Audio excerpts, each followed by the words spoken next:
Hello and a very good evening to everyone.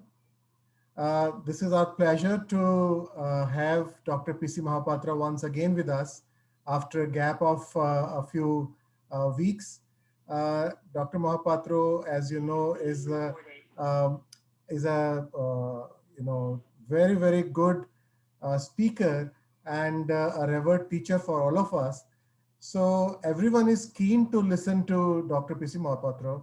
And today he has brought a fantastic topic for us, and that is ectopic pregnancy, the surgical options for that, and what are the tips and tricks for the same. So in this e-Gurukul series, the series number 12, we would like to ask Dr. PC Mahapatra to share his views and his experience on the same. Dr. PC Mahapatra, please. Thank you, Dr. Diwan, Mr. Alad, and whole team of Juventus for initiating this e-Gurukul program and continuing all this program. And I welcome everybody, the viewers, for this teaching program. And I think I thank the Juventus people for this academic partnership for my fellow gynecologist. And I'm sorry that we have taken a pause of about 2 months since last episode of 11th episode of this teaching program of e-Gurukul, which is a Juventus initiative focusing on surgical skill transfer and solving clinical dilemmas. I thought many of my fellow gynecologists must have wondered that I'm in the COVID hospital or in the ventilator, and then I've recovered after 2 months. It's wrong. Absolutely, I'm fit. I'm always physically fit, but digitally very weak.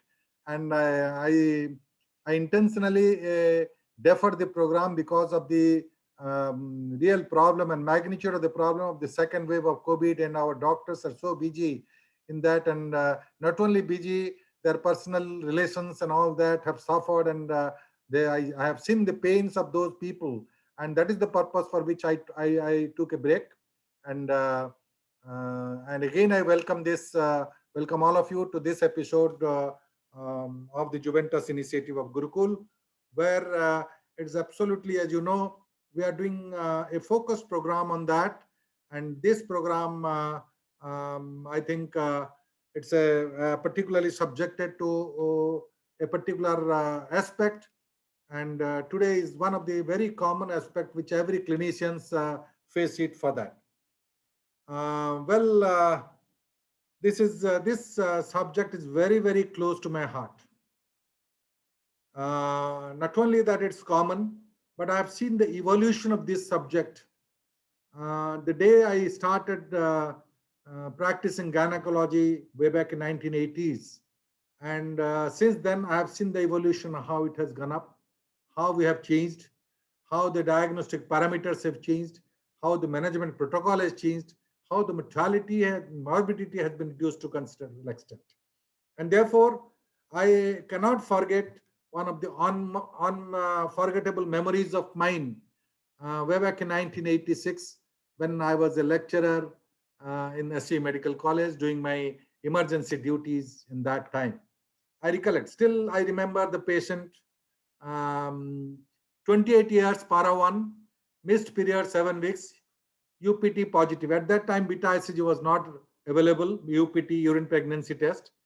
Presented in emergency hour. I was on duty, and in emergency hour in the labor room, she presented with features of peripheral circulatory failure, pulse not palpable, BP not recordable, severe pallor, gasping, abdomen is distended, and there was no option. At that time, we only rely on our clinical sense and diagnosed clinically as acute rupture, ectopic. Resuscitated immediately with my postgraduates and my team, started resuscitative measures with IV fluids, plasma expanders, then requisition for blood. 3 units I've sent with the party, and immediately I transferred the patient to the OT, and urgent call to the anesthetist to attend that so that we could save the life of the patient. Anesthetist also obliged me and came and on duty, the anesthetist examined the patient but refused to give anesthesia, as he told that the death is imminent. This patient is gasping, BP is not recordable. I can't give an anesthesia to such patients. So I thought I will declare the death. It's really a horrifying moment for me. And absolutely, at that time, two of my postgraduates told me, "Sir, whatever you do, something for that. We will try." Then a thought of alternative option came to me. I decided that without anesthesia, I will do some intervention. I know that the patient is going to die, but I thought of, decided to do a colpotomy without anesthesia. Colpotomy was done, lithotomy position under anesthesia, without anesthesia. I did the colpotomy, and approximately 2 liters of blood and blood clots drained out.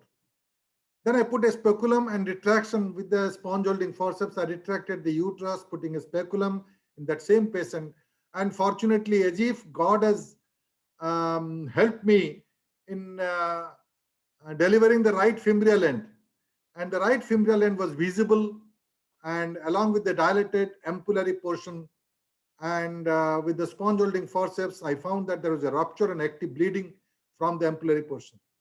So immediately I did a salpingectomy, sutured it, and but without visualizing any pelvic structures. Right ovary was not visualized. Only the tube and the ruptured end I could see, and I could I could ligate it, and then colpotomy wound closed it with a corrugated rubber drain. At that time, even the Ramson's synthetic drain was not available. Only the old fashion of corrugated rubber drain was there. I put a rubber drain in the middle for a continuous draining. And after that, immediately I found that when you clamp the bleeding point and bleeding is arrested, I think within minutes, the thready radial pulse could be palpable. Patient positioned with oxygen and mask. And after 15 minutes, only 1 unit of AB positive blood could be brought by the attendant. They were helpless. AB positive blood was not available, and therefore we have given a requisition of 3 units, but they could bring 1 unit of AB positive blood and transfused immediately. So what I find, I thought, I know my blood group was AB positive. I immediately rushed to the blood bank, donated 2 units of AB positive blood, and immediately brought it and transfused it. Now, BP was recordable 80/50, pulse was 140 per minute after 2 units of transfusion. I was so happy that as if my purpose is solved. Vitals was stabilized after 4 hours, and post-op period was uneventful.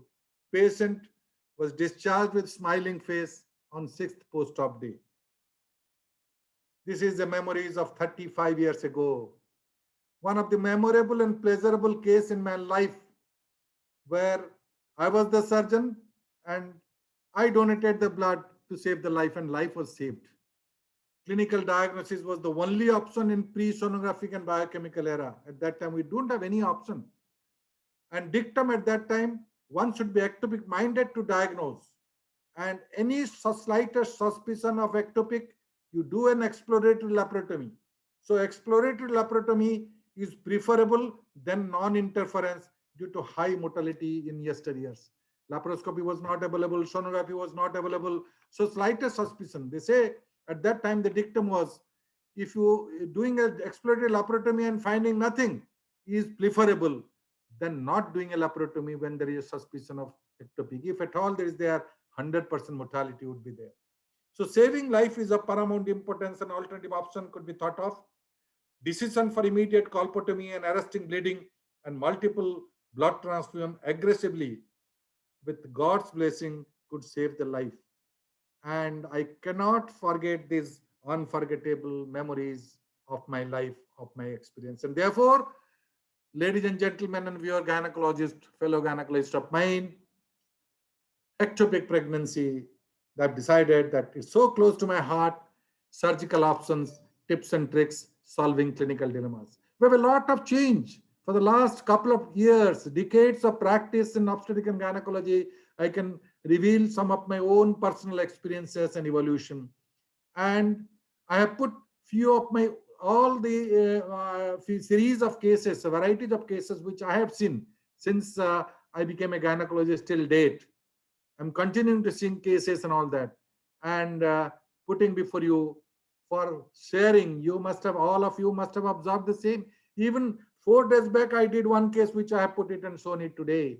And every day we are learning, and varieties we see as we grow older and older. So ectopic pregnancy, what we know. Just so I have divided my e-Gurukul program into two main aspects. I will brief about the different aspects of ectopic pregnancy. Then we'll go for the situational analysis and clinical dilemmas and try to solve them. So what we know of ectopic pregnancy, any pregnancy implanted outside of the endometrial cavity, is very simple, but it's the main cause of maternal death in first trimester. Clinically, there are three triads: pain, vaginal bleeding, amenorrhea are the major three symptomatology, clinical symptomatology. And tubal pregnancy comprising around 98%. 98% of the ectopic pregnancy are tubal, and rest 2% are non-tubal. I will just disclose what are the non-tubal entities. And non-tubal are appearing more commonly because the diagnostic gadgets are now developing more and more and utilizing them. So non-tubal like cervical, cesarean scar pregnancy, ovarian pregnancy, abdominal pregnancy, and many, many rare varieties we see. And last but not the least, since last 1 decade or so, a new concept, a new terminology has come up: PUL, pregnancy of unknown location. This was not seen. We are not known since last 1 decade. The literature came, pregnancy of unknown location. When the biochemical methods have proved that it's a pregnancy, but biophysical methods like ultrasound and imaging sciences failed to demonstrate. Only the beta ICG is positive. We do not know whether it's an intrauterine is not there, extrauterine not there. We put it an emerging concept of pregnancy of unknown location, which is really important to distinguish it as far as treatment is concerned. Now, there are many pitfalls in diagnosis, and again, I must emphasize, one must be ectopic minded to diagnose. You think of ectopic, apply your clinical sense, and take help of the gadgets, and you can reach to about approximately nearly 100% of the cases. So there is a decline in exploratory laparotomy with the newer diagnostic tools like sonography and beta. These are the two tools which have revolutionized the diagnosis of ectopic pregnancy: sonography and beta ECG. So one biophysical and one biochemical. And therefore, exploratory laparotomy no longer we are advising, which about 3-4 decades before any suspicion, we are doing an exploratory laparotomy. And then if there is nothing, we close it. Early diagnosis saves life. That's important. And surgical modality is the mainstay. Lawson Tate, regard and salute to the great person Lawson Tate. Way back in 1888, he was the first person to demonstrate that surgery saves life, and is the father of surgical management of ectopic pregnancy, doing a salpingectomy, open salpingectomy. In 42 cases, he could save at least 38 cases. And that was the remarkable point for which the surgical modality is important. We have revolutionized, we have improvised the different technology of surgical intervention. We are doing it shift from the laparotomy to the minimal invasive surgery for that. But laparoscopic approach is the gold standard. It's not for diagnosis, but for therapy. Diagnosis, sonography, and beta ECG still prevails. And medical management in select cases, where rare types, atypical presentations like intramural pregnancy, pregnancy after hysterectomy. It was a surprise, pregnancy after hysterectomy, and rare cases, case reports are seen nowadays. Now, coming to the risk factors. The major risk factors I will enumerate. We know that PID, pelvic inflammatory disease. Here we must know that what are the pelvic inflammatory diseases which are more concerned for that.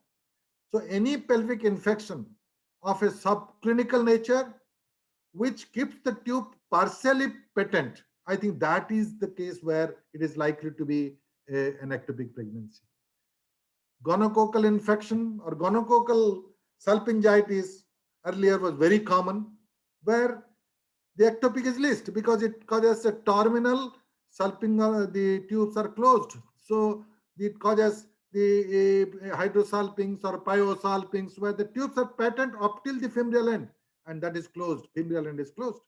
And that doesn't cause the ectopic pregnancy. But chlamydia trachomatis or a multimicrobial organisms with antibiotics, it has covered and healed. And there is agglutination of the internal cilia and the internal diameter, internal epithelium of the tube, that is more prone to develop people where the ectopic pregnancy because the fertilized ovum passes through the tube, but it doesn't have an ability to cross over the tube to the uterus. Tubal surgery. Now, tubal surgery is starting from infertility promoting surgery, cannulation, hysteroscopic cannulation, salpingolysis, recanalization. I think these are the cases where it's more common. Previous conservative surgery for ectopic, you have done a salpingotomy, and of course, sterilization. The tubectomy. Tubectomy is one cause of this. And these are the cases where the tubectomy, partial clamp of the tube, there is a small gap opening of the tube which is there through which the pregnancy can be possible for that. We have seen very many cases of post-tubectomy tubal pregnancy also. Second and third important is altered tubal anatomy. Altered tubal anatomy either because of the peritubal adhesions or a congenitally elongated tube. These could be one of the cause of ectopic pregnancy, including a transperitoneal migration of the ovum. On one side, the opposite side, it takes a long time, and that can cause ectopic pregnancy. And of course, nowadays, the ART is growing. Assisted reproductive technology, IVF, IUI, all these are growing like anything. And this is one of the important cause of the ectopic pregnancy also. Apart from it, the others like smoking, prior medical or surgical abortion, age more than 40 years, history of infertility, prior ectopic pregnancy, and IUD use more commonly the progesterone use, progesterone component causes a decrease of tubal motility and causes the cause of ectopic pregnancy. Now, as far as diagnosis is concerned, for the clinician's perspective, there are three modalities of presentation. First modality is asymptomatic, purely asymptomatic. Second is symptoms, the classical three symptomatology. Third is acute rupture, tubal rupture. So asymptomatic, what are those? Early detection. Nowadays it is possible. Early detection, early detection by TVS and beta HCG. These are some of the special cases where you do a routine ultrasound early in pregnancy. Say, for example, previous history of ectopic. We want to locate the location of the pregnancy this time. So early pregnancy. Otherwise, to diagnose pregnancy, UPT positive is enough for that. But these are the cases where you want to locate whether it's intrauterine or extrauterine because the possibility of ectopic is more. Conceiving following investigation for infertility, they are very eager. And ART pregnancy, we want to know earlier and all that. And nowadays, the elite women or educated women wants to confirm it by sonography, not by UPT. And routinely in first trimester, in early pregnancy also, early weeks, they do a sonography. So accidental detection of ectopic pregnancy can be possible here before any symptoms manifest. Second important is the clinical triad of symptomatology. Characteristics, vaginal spotting, bleeding. Not much. Bleeding is not heavy. Small amount of bleeding, but more of pain. Pain is a variable patterns. Pain either unilateral or in the lower abdomen or in the upper abdomen, depending on the type of the ectopic. And that pain, persisting pain, not relieved with the conventional analgesics. Then third is amenorrhea. This amenorrhea of variable duration, very short period of amenorrhea to as long as 12 weeks to 14 weeks of amenorrhea also we find it. But absence of amenorrhea doesn't exclude ectopic. So many cases the pregnancy could be there. We know that before menses also the fertilized ovum is there and there could be a biochemical pregnancy for that. And therefore, with a very either a short history of amenorrhea or without any missed period also, they present with the ectopic pregnancy. These are all pitfalls in diagnosis. Third important is a more serious threat and taking life is tubal rupture and presenting with the severe acute abdominal pain, tenderness, distension, pallor, syncopal attacks, and signs of shock, as I have told this. So these are the three different modalities of presentation for that. Now, diagnostic tool. Again, I will emphasize that these two have revolutionized the diagnosis. Ultrasonography and serum beta HCG. We were thinking earlier when ultrasound came, the ultrasound is diagnostic. Then we thought, similar picture, this diagnostic accuracy of ultrasound during that time was about 60 to 70%. But when the serum beta HCG was available, ELISA technique was available everywhere and all that, and quantitative estimation of serum beta HCG is more important than the urine test. So serum beta HCG gives an accuracy of about 99 to 100%, and ultrasound combiningly with that almost about 100% diagnosis can be possible if you combine with that. So if serum beta HCG is less than 2, we can confidently say, even with sonographic appearance of adnexal lump, we can confidently say that it is non-pregnant, it's not ectopic for that. And therefore, serum beta HCG is so sensitive and aid to the diagnosis of ultrasound for that. And others, diagnostic laparoscopy. Before the era, we are using the diagnostic laparoscopy for confirmation also when laparoscopy came forward. But it's an invasive test. Nowadays, less than 5% of the cases will require diagnostic laparoscopy because almost many cases, majority of the cases will be diagnosed by non-invasive methods of these two. Choledosynthesis, again, I remember when nothing was available, patient with acute pain and all that were there. We used to do a choledosynthesis and aspirate whether the blood was there or not. In acute ectopic, we are successful. We get typical cervical motion tenderness, fullness in the fornix, and put a needle and find out the blood. But in a chronic ectopic, when the blood clots are there, even if they're ectopic, they fail to get it for them. Third is serum progesterone. Serum progesterone is not at all diagnostic of ectopic, but at least the level below 5 can say that is a non-pregnant state. That can be justified. But otherwise, serum progesterone is not that sensitive test for that. Last is the endometrial biopsy and histopathology, or the aspiration cytology, that can know. That is only can exclude pregnancy of unknown location with intrauterine pregnancy, already expelled pregnancy, and you can find the trophoblast and all that. If you find that, you can say that it is possibly intrauterine pregnancy. Otherwise, it is not going to help in the diagnosis improper. So in sonography, what are the things you have to see? There are three things you have to see: the cavity, uterine cavity, and transvaginal sonography is very important. Cavity, adnexa, and the peritoneal cavity. So in the cavity, earlier we focus attention that whether cavity is endometrium thickness is normal or not.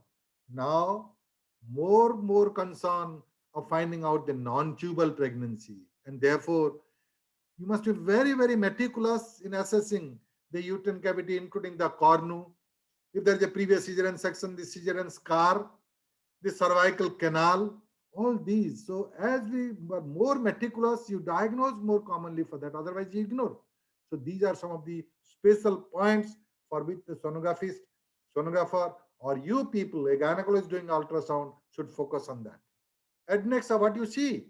Adnexa, live embryo, gestational sac, fetal node. It's very easy to diagnose this. So confirmation. And complex mass in majority of the cases where we cannot see the whether you diagnose. Because complex mass could be any benign gynecological conditions other than ectopic. But this complex mass with a ring of fire, that could aid to a possibility of ectopic, and if it is combined with beta HCG, the sensitivity goes up to 100%. And then the fluid and blood in the cul-de-sac, about 50 ml of blood collection in the peritoneal cavity, you can detect in the cul-de-sac.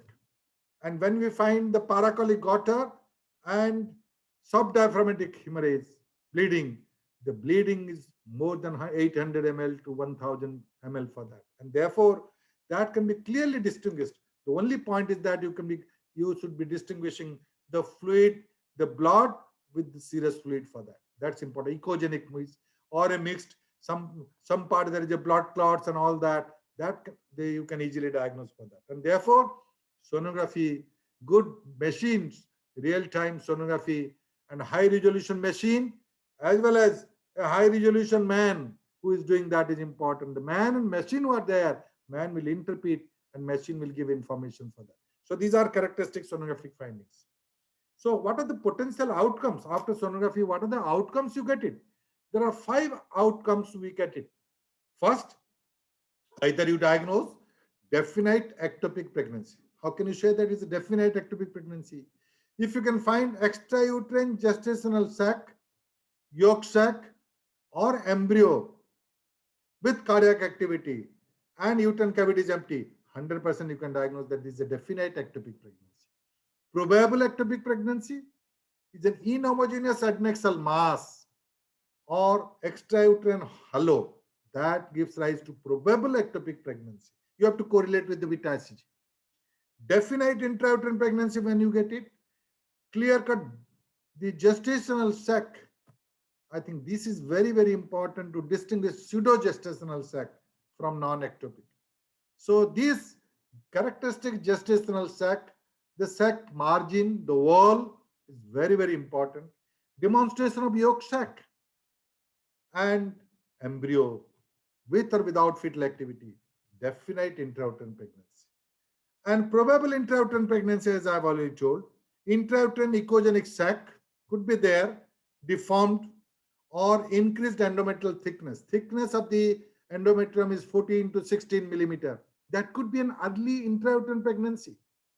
So these are all probable intrauterine pregnancy. And last, pregnancy of unknown location, which is non-diagnostic. We cannot get anything out of it also. What about serum beta ICG? There are 2 important things in serum beta ICG: initial value and serial beta.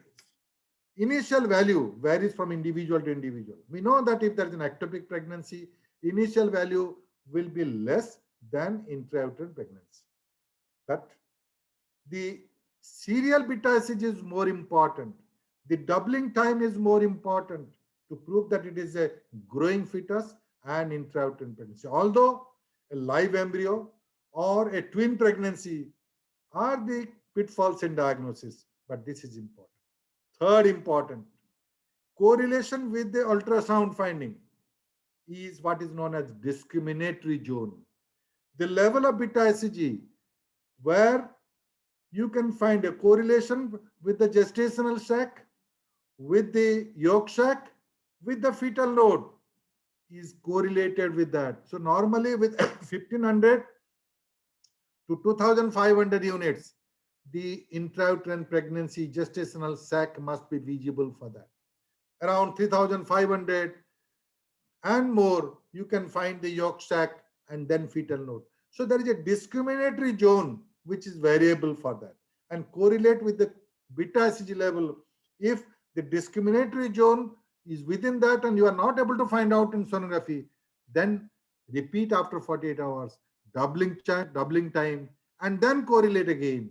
When you find again non-appearance earlier could be a clear evidence of intrauterine pregnancy which is visible. So it's a very sensitive biochemical marker of pregnancy state and trophoblastic activity, serum beta ICG. There is no doubt about it. Diagnostic lab, as I have told, it is an invasive test. So it's only hardly 5 to 6% of the cases recorded that diagnostic lab is employed. Only non-compliant patient where they are non-compliant, not going for a follow-up, or a suspected adnexal mass where a diagnostic and therapeutic are implemented for that. So rarely employed because of the diagnostic accuracy of non-invasive tools like sonography and serum beta ICG, which has almost replaced the diagnostic lab as a diagnostic parameter or gadget for ectopic pregnancy. Little bit about pregnancy of unknown location. I have not heard of that earlier. Last 10 years, we are seeing that pregnancy of unknown location. What is a pregnancy of unknown location? Positive pregnancy test with no evidence of either an intrauterine pregnancy or an ectopic pregnancy on transvaginal sonography. So pregnancy of unknown location is a classification, not a final diagnosis. It can change. A pregnancy of unknown location could be a probable intrauterine pregnancy which can come in due course of time. So the possible final outcomes of the follow-up are either a visualized ectopic pregnancy after a few days on follow-up, or a visualized intrauterine pregnancy, or spontaneous resolution with a decreasing beta HCG without treatment, or third or last, persisting pregnancy of unknown location, non-decline, or increasing beta HCG or plateau, non-visualized ectopic pregnancy, or even histopathological evidence of intrauterine pregnancy by doing a endometrial biopsy for that. So these are the cases where the persistent pregnancy of unknown location. So this is a classification, not a final diagnosis, but it can confuse with your ectopic diagnosis, ectopic pregnancy or intrauterine pregnancy. And place of methotrexate is there in the case of persistent pregnancy of unknown location, where methotrexate multiple dose can be given, and then we have seen that everything can be settled within a couple of months. Now, management, broadly three categories of management: expectant management, medical management, and surgical management. Now, expectant management, what is the place of expectant? Very, very limited place of expectant management. Only in few cases where apparently asymptomatic individual and very low initial beta HCG, less than 400, less than 200, like that, and sonography was non-diagnostic. So very low level of beta HCG, non-diagnostic sonographic appearance, and apparently asymptomatic. This is mainly for expecting spontaneous resolution. But these are the cases which will need follow-up, because at certain point of time, you lose the patient. I think after 2 weeks, they will present with some other classical picture of ectopic, and then mortality and morbidity will be much more. Now, medical therapy. I have told that surgical therapy is the mainstay, but there is a place for medical therapy. What are the patient characteristics? This is mainly for patients who are asymptomatic, motivated, and compliant. These three characteristic patients must be there who are suitable for medical therapy. What are the criteria? Initial low beta HCG level, less than 1000 milli unit, ectopic pregnancy size less than 3.5 centimeter, and not in live embryo, absent cardiac activity. So these are the three criteria where you can employ the medical therapy. And of course, the contraindication for the medical therapy, particularly methotrexate, like the liver, the kidney, all these reasons, hematological profile, all these should be normal for that. If there is an impairment, I think these are absolutely contraindicated. And even with the medical therapy, follow-up is absolutely essential. Don't think that it is all going to solve. And maybe that you have given a medical therapy, patient may present with acute symptoms later on for that. So follow-up is absolutely mandatory. Now in medical therapy, methotrexate is the drug of choice, and mainly we use it for either a single dose or a multiple dose schedule. There are various authors, various modalities of management of the medical management of single dose or multiple dose, and you monitor it with the serial beta HCG, and then it can be given. Mifepristone could be an option for that. And nowadays the new drug gefitinib is being tried and under research, which will be superior than methotrexate because the toxicity is less and efficacy is more. This is under trial for that. Now coming to the surgical, I say that surgical is the mainstay of treatment. And gone are the time before the pre-sonographic or pre-beta HCG era, laparotomy was the only method. And now with the minimal invasive surgery, laparoscopy has almost replaced laparotomy for that. So initially, there are the recommended treatment we used to teach students about 10 years back, that what was the method, route, whether laparotomy or laparoscopy in ectopic pregnancy. We divide into two aspects: hemodynamically stable, hemodynamically unstable. In hemodynamically unstable patient, laparoscopy is contraindicated, and laparotomy has to be done in hemodynamically unstable patient. Hemodynamically stable patient, you can go for laparoscopy. But as we grow, as the experience goes, as the anesthetic are more proficient, gadgets are available, yesterday's contraindications are today's indication. And therefore, I don't think now that in unstable patient also, laparoscopy can be used, because if the patient is fit to withstand anesthesia, she is fit to withstand surgery. That is important for that. And therefore, this has changed the situation now, that laparoscopy in majority of the cases. Now, what are the procedures? In a tubal pregnancy, there are mainly either a conservative procedure of salpingotomy. You cut it and remove the product of conception, remove, and keep the tube intact with or without suturing, or remove the tube. There are several indications for that also, salpingotomy and salpingectomy.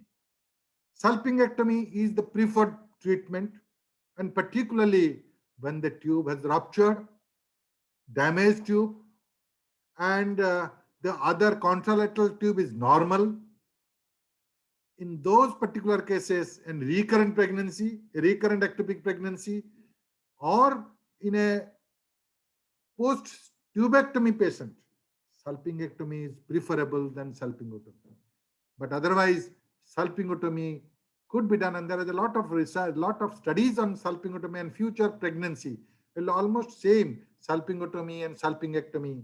If the other tube is normal, the chances of subsequent intrauterine pregnancy are all same. But there is a possibility of recurrent ectopic and previous salpingotomy. But one important message I will give it, that patients are very, very apprehensive. So if you say that I have done a salpingotomy, I have conserved the tube, even if the tube is functionless, they're psychologically happy. If you say that even if damaged tube, you have removed it, they will ask, sir, you have removed one tube. And as if keeping that tube will be beneficial. I think removal of that tube is important. In a damaged tube, you have removed it. That's much better than that. But it gives a psychological satisfaction that my organ is there, my tube is there. Second important aspect in conjunctive surgery like salpingotomy, there is a risk of about 15% of the cases do present with persistent trophoblastic tissue. And therefore, in all cases, wherever you do a salpingotomy, I will recommend a single dose of methotrexate postoperatively. That's enough. That will take care of this persistent trophoblastic tissue routinely, not in salpingectomy, but salpingotomy. Now, my viewers, my fellow gynecologists, let's come to the reality situation which I have faced. You must have seen more number of cases and varieties of cases which we can share. But this is a platform which I will definitely share my experiences for the last, which I have seen for the last decades of my clinical practice as a gynecology. And that's a duty of mine, to have a surgical skill transfer and try to solve the clinical dilemmas with all of you, my fellow delegates. Now, situation one. This is a 26 years, married 4 years, conceived following ovulation induction, overdue 6 days, UPT positive, very apprehensive, one episode of acute pain abdomen. For abdomen not revealing, internal examination, I can't find anything, uterus size not elicited, but tender fornix as usual.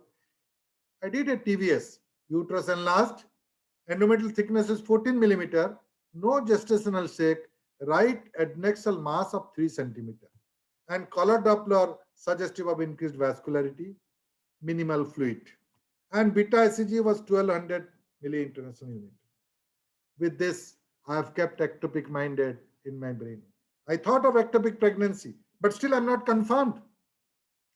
I did a follow-up measurement, and I kept the patient under observation, persisting pain. Repeat beta ECG, I have done it. After 48 hours, 1600, it has gone from 1200 to 1600. Again, I did a scan. No gestational sac, endometrial thickness is 40 millimeter. But two things are important with the minimal fluid and right adnexal mass. These two and persisting of pain prompted me to confirm the diagnosis, and therefore I did a laparoscopy. See the laparoscopic finding of this particular patient. There is a minimal fluid collection in the POD. The left tube and ovary is normal. Uterus is enlarged, congested, and right ovary and tube is normal.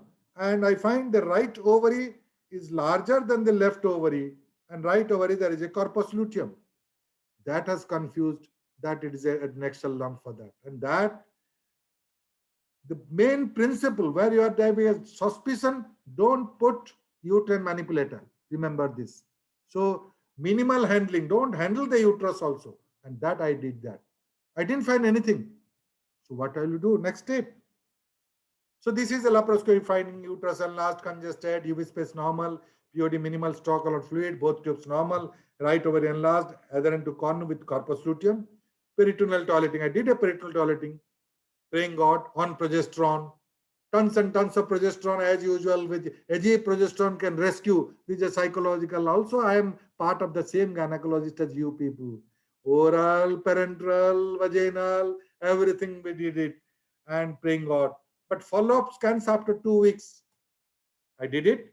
I find the gestational sac with normal yolk sac. Small fetal node, cardiac activity not detected, but rising trend of beta HCG.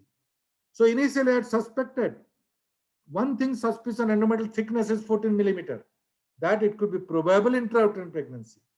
But the right adnexal mass with vascularity and this minimal fluid, that has confused me. So that I did a diagnostic lab. I didn't find anything. So again, I thought it could be intrauterine, probable intrauterine.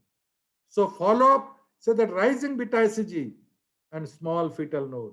Repeat scan after 2 weeks, I did it. Single intrauterine live fetus of 7.6 weeks, normal sac, live fetus. I was so happy, patient was so happy.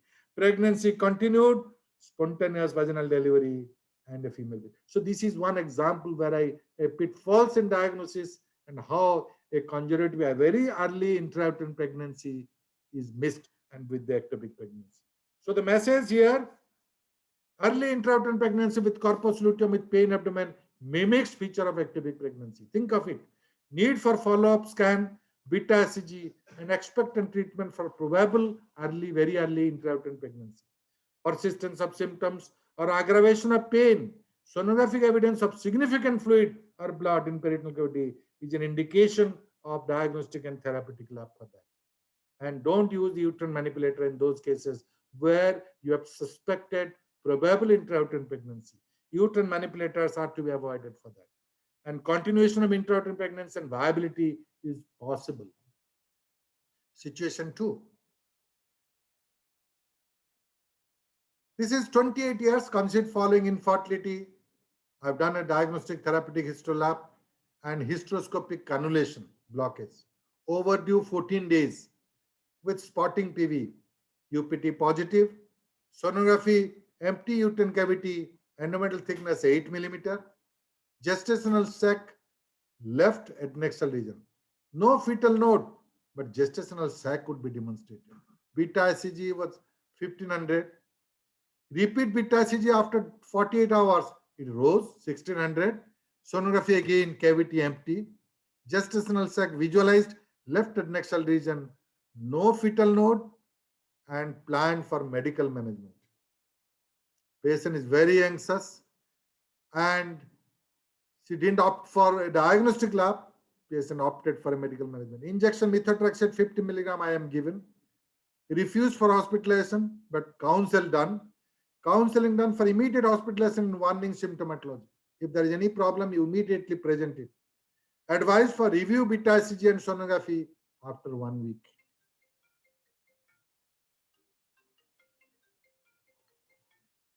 Now presented after 3 days with syncopal attack, acute pain abdomen.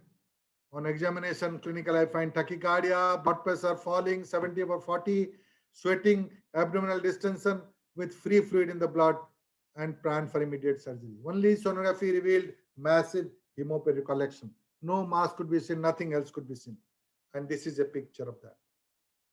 There was a massive collection. There are blood clots in the pelvis, but there are plenty of free blood all around upper abdomen, liver, and everything. So immediately before this clot, which you see now, before this clot, I could remove 2 units of blood for auto transfusion. So immediately I removed, through the laparoscopy, I put it and then removed 2 units of blood liquid blood before entering to the pelvis. And then I entered the pelvis and found out the clots and all that. And I could get 2 units of blood, which immediately I transfused because the patient blood pressure was 670 by 50. And therefore, this auto transfusion, 2 units immediately given intraoperatively. And now I find that the left tube, can you see the left tube, the ampullary portion, there is a rupture and active bleeding. So this is not demonstrable by sonography. This small, so this is a proximal ampulo-isthmic pregnancy, proximal ampulla and isthmic pregnancy. There is a rupture in the antemesenteric border. Active bleeding is there, but no definite mass is there. And after thorough the removal of the blood and blood clots from the pelvis and abdomen, and we did the salpingectomy. First, arrest the bleeding as far as possible. For visualization, whatever is possible, you just aspirate. For auto transfusion, whatever is there, you just do it. And then immediately the salpingectomy is being done. Left salpingectomy is being done. Bleeding is arrested, and that is possible by using, you can view varieties of methods that are available. This is a Martin's bipolar vessel sealer, and along with the cutter, mechanical cutter, which so automatically it cuts, or else you can use the conventional bipolar and then with the seizure you can cut it. But here there is no chance that you do this salpingotomy. You can do a segmental resection here, but salpingotomy is not at all possible here. So this is important to save the life of the patient, and this is a failure of medical management where on follow-up we find that it has ruptured for that. And you must be very, very sure about the coagulation, about the bleeding. And then a thorough lavage, removal of the blood and blood clot is important for that. Now I'm safe that yes, bleeding is controlled. I've got 2 units of blood for auto transfusion. And then I think I'm very now stable that the patient blood pressure is maintained. The thorough ligation, thorough irrigation of the abdominal cavity, and if at all there is a bleeding, you can use the bipolar and seal it for that.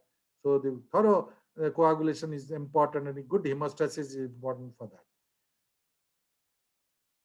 So this is a massive hematoperitoneum blood collector for auto transfusion. Left tubal ampullary rupture with active bleeding, salpingectomy done, blood and blood clots removed, peritoneal toileting done, right tube and ovary healthy, tissue removed through right lateral port, uneventful post-op recovery. And remember, all these cases you send the patient for histopathology, specimen for histopathology. For medical legal purpose, also it's important, the confirmed tubal gestation. And the patient had a spontaneous conception after 1 year, and a live fetus, intrauterine live fetus was demonstrated, 8.4 weeks, regular ANC, cesarean delivery, male baby, 3.2 kg. So what is the message? Medical method of treatment with methotrexate, accepted treatment modality of ectopic pregnancy with the selected criteria. And these are the definitive criteria: clinical, sonographic, and biochemical criteria. Mass less than 3.5 centimeter, sonography, and a relatively asymptomatic, a little pain, not much of this, and biochemical, the level of beta ICG must be low. Compliant patient under supervision and constant follow-up is necessary for that. Immediate surgery saves life. Immediately she presented and the surgical intervention was done. Laparoscopy is not a contraindication in hemodynamically unstable patient nowadays. If this fit for anesthesia, then is fit for surgery for that. And yesterday's contraindications are today's indication. And of course, auto transfusion, a practical method whenever possible, you do it. My experience of auto transfusion is with 13 cases, 5 with laparotomy and 8 with laparoscopy. 1 to 4 units I have been able to do that. And the only thing is that it is 100% cross-matched auto transfusion and easily available immediately for that. And the methods are not very difficult procedure. Initially, when we started the procedure, we used to filter it with the gauze and giving that.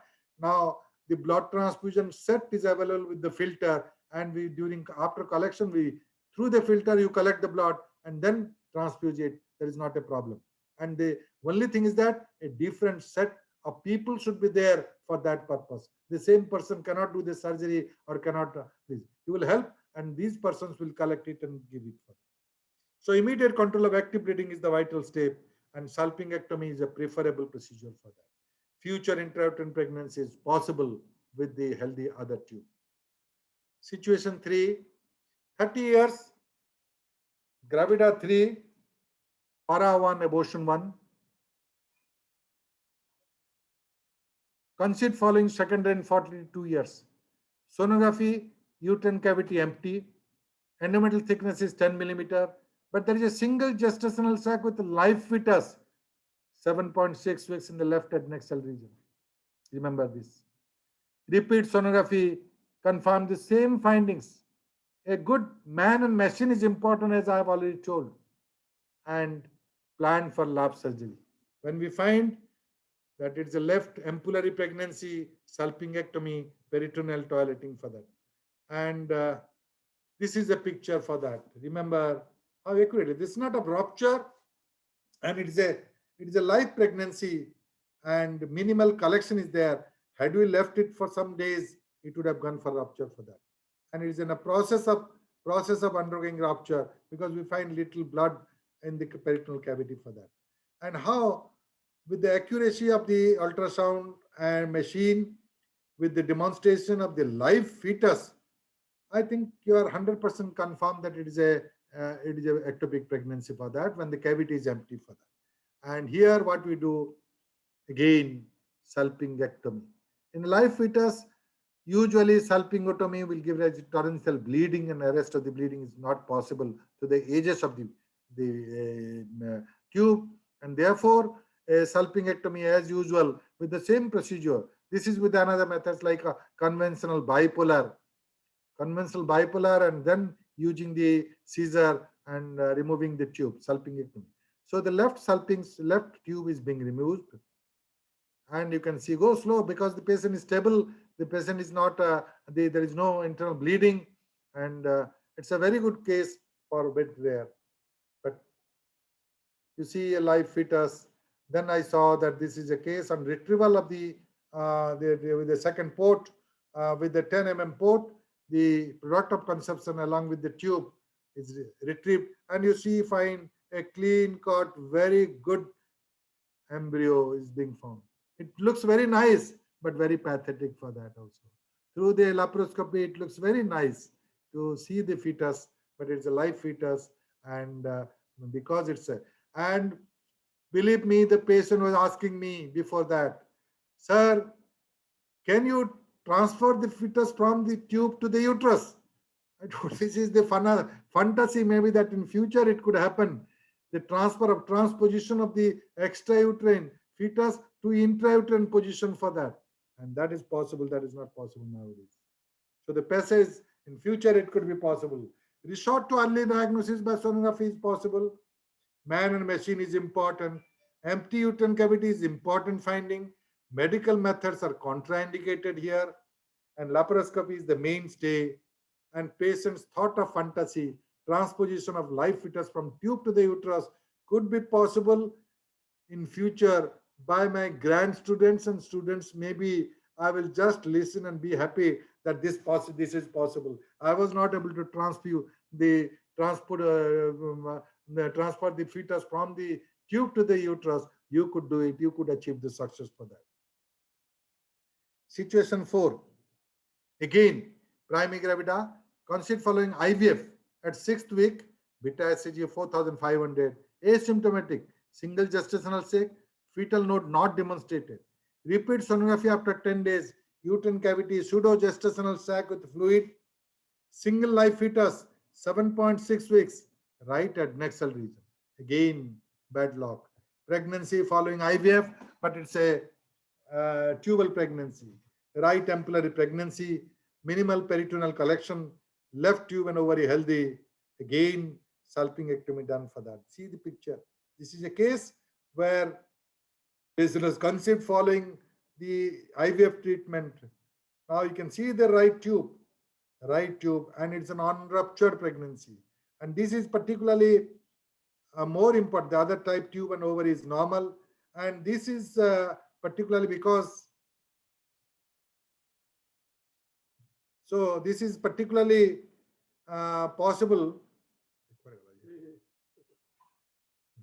This is particularly possible because IVF pregnancy, you diagnose early, resort to sonography is important for that. And that is an unruptured pregnancy, which is seen here in the right side for that. Left tube and ovary is normal, but I think these are the cases not amenable for the conservative surgery like salpingotomy, and salpingectomy is the preferred method. And we did the salpingectomy method. This is again a different equipment, a shear, and this is a shear where the current cuts it also. So the tip cuts, and this is an instrument which I'm using with Alan Indian equipment, and that Alan and PB are the two companies who manufacture this shear, where the seizure is not required. You coagulate it, and the tip cuts it for that, and that dissection method is there. So this is a very good equipment, and I did this. The whole of the tube I removed, and then I did a salpingotomy to see whether what is inside. And now inside breech delivery is there. Now you can see the fetus, beautiful fetus, and then, but unfortunately this fetus is not going to survive for that. So this is unlucky patient conceived following IVF, but landed in this tubal pregnancy. So the message is tubal pregnancy in ART is not uncommon, it's common, because during IVF there is a chance of tubal pregnancy, there is a chance of heterotopic pregnancy also, which I will show. Concern for the physician as well as for the patient. IVF pregnancy possible by technology, but to have a baby is destiny for that. So therefore, this is one of the unlucky patient, and I am one of the unlucky gynecologists. What next? It is $1 million question. The patient asked me, and I had to very difficult to reply. Just counseling and consoling that. Situation 5. 27 years. Again, conceived following primary infertility, IUI this time. 20 days overdue, pain abdomen with spotting PV 2 days, beta HCG 5000, so high. Sonography, twin gestational sac, one inside uterine cavity with fetal node and demonstrable cardiac activity. Intrauterine live fetus, another in right adnexal region, fetal node seen without cardiac activity, but moderate peritoneal collection and blood. And diagnosis here is heterotopic pregnancy with live intrauterine pregnancy. And therefore, because there is a bleeding, active bleeding there, and I did this. This is a sonographic picture. You can find that out. That intrauterine live fetus is demonstrable, but extrauterine, the cardiac activity is not seen. And there is a plenty of fluids or suggestive of blood inside the peritoneal cavity. And patient is having pain abdomen. So it's a diagnostic, clear-cut diagnosis of heterotopic pregnancy. So with this sonography, we diagnose that it's a case of heterotopic pregnancy and then plan for laparoscopy. So we counsel the patient, normally you counsel the patient that we try to conjure this uterus, the uterine pregnancy. Now you see in laparoscopy, there's a blood and blood clots which is there. And therefore, we find just do a good lavage and remove the clots. It's very difficult in laparoscopy when there is a more of fluid, frank blood, it is easier. Within no time you can clear it. But a clots particularly, it's very difficult. You can put a 5 mm telescope also, a 5 mm suction, a 10 mm suction cannula, but usually with the 5 mm suction cannula, with the good suction machine, it will done the purpose for that. And this was a case of pelvic endometriosis also. I've treated, laparoscopic surgery has been done earlier, followed by IUI. You find that the uterus is enlarged. There is a little adhesions, POD, there is an adhesions. And remember, in this particular patient, absolutely, when you find that the intrauterine live pregnancies, there is automatically, it is implied that you don't put a uterine manipulator, minimal handling of the uterus to be done for that. So minimal handling of the uterus, and then we did this salpingectomy, right? Salpingectomy, we did this, removed the tube, and praying God that the intrauterine pregnancy should continue for that. And therefore, this particular case, the rupture of the tubal pregnancy with the healthy pregnancy intrauterine, with a moderate amount of hemoperitoneum needs a laparoscopic surgery. And after the surgery, I think the total postoperative period was uneventful, and again tons and tons of the progesterones has to be given for that, and this is a procedure where you see for that. So laparoscopy, moderate hemoperitoneum, uterus enlarged, congested, minimal pelvic adhesion, right tube dilated at ampullary region, salpingectomy, right done, fetus along with the right tube removed through the right lateral port, peritoneal toileting done. On progesterone, follow-up scan, intrauterine live fetus 9.4 weeks. And regular ANC, elective CS at 38 weeks, term male baby of 3 kg. So the message here, heterotopic pregnancy not uncommon nowadays. And IUI is a predisposing factor. Sonographic diagnosis is predictable. Laparoscopic procedure is the mainstay. And no handling of uterus. This is important. Minimal handling of the uterus is important. Continuation of intrauterine pregnancy is feasible for that. Again, another case, just about a couple of 4 days back, this was a case. That's why I thought that it will be presented now. 4 days back, I saw this patient. 25 years primigravida, married 8 months, spontaneous conception, missed period 8 weeks, UPT positive, presented with acute pain abdomen, with abdominal distension and pallor, signs of peripheral circulatory failure, pulse rate was 140 per minute, BP was 70/40, cold clammy skin, sonography reveals twin fetuses, one intrauterine at 8.6 weeks with absent cardiac activity, and another pregnancy in the right adnexal region, 8.4 weeks, fetal node demonstrated with absent cardiac activity, both IUFD. Massive hemoperitoneum, hemoglobin was 6 gram percent, and although there is no chance to conjure the babies, fetuses, because of both are IUFD, planned for immediate lapses. There is no risk factor. It is not conceiving after IUI or IVF. It is a spontaneous conception, young girl of 25 years. Diagnosis heterotopic pregnancy with IUFD at 8.4 to 8.6 with peripheral circulatory failure. See this picture. This is a intrauterine, one of the intrauterine. Both the sac and fetus are visible, but absent cardiac activity in either. And, and lots of fluids are suggestive of blood in the peritoneal cavity and corroborating with the peripheral circulatory failure for that. So this is another case where you find previous case, I could have a baby because it was a living baby, but this is heterotopic pregnancy, spontaneous conception, but unfortunately this is. And see the massive blood in the peritoneal cavity, and that's why the blood pressure was less. And with the same thing again with the auto transfusion, I did the auto transfusion. I sent the requisition for 2 units of blood, and I could get 2 units of blood in the auto transfusion also and gave it. And see, remember, as soon as the visibility is not there, as you just don't spend much of time. The technique is that don't spend much of time in complete suctioning of the contents.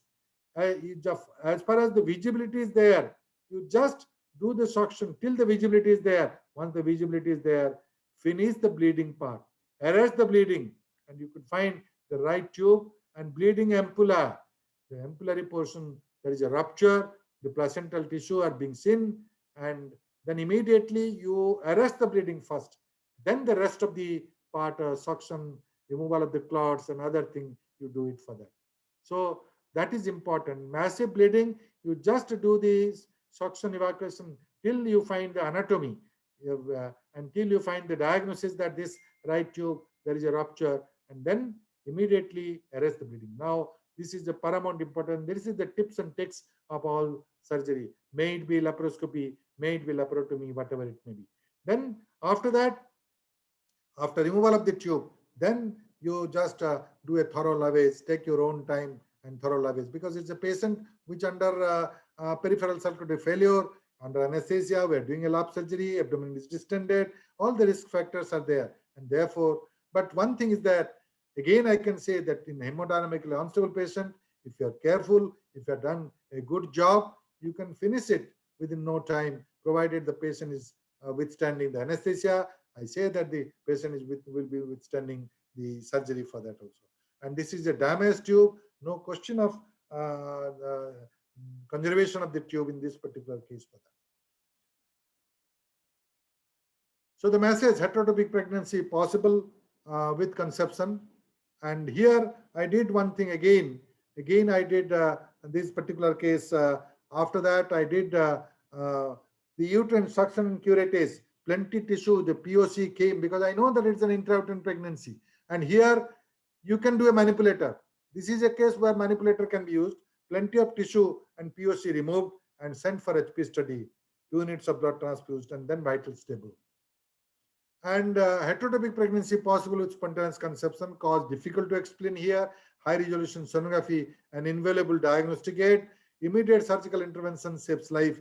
Both IUFD, a bad luck for the patient, but life is saved.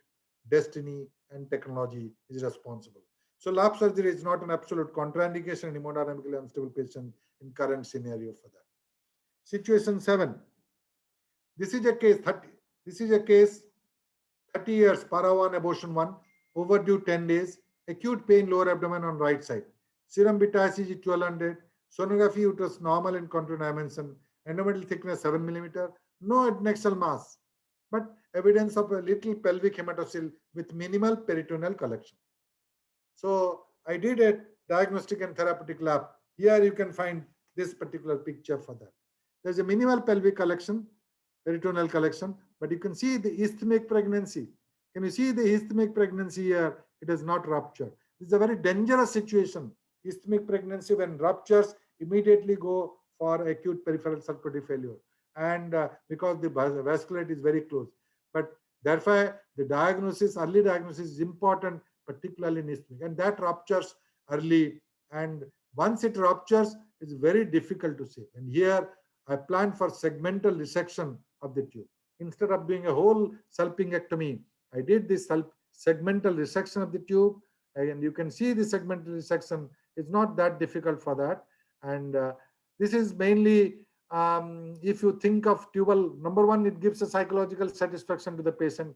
Second, it gives a chance that rarely we can do the implantation, cornual implantation in subsequent surgery. Microsurgery can help in this particular case because the length of the tube is more than 5 centimeters for that. So here a good hemostasis is important. You do a good coagulation. The bipolar must be very good, and this. So this many cases of ischemic pregnancy are seen with acute rupture with the peripheral circulatory failure. But this is unruptured ischemic pregnancy with just minimal collection, so that diagnosis early, and we can do the diagnostic and therapeutic lab at the same particular sitting for that. And you send the specimen for histopathologic examination, and good hemostasis should be maintained with the bipolar is enough for that. And that serves the purpose of the laparoscopic surgery for ischemic pregnancy. So ischemic pregnancy is also rarer. Commonest is ampullary.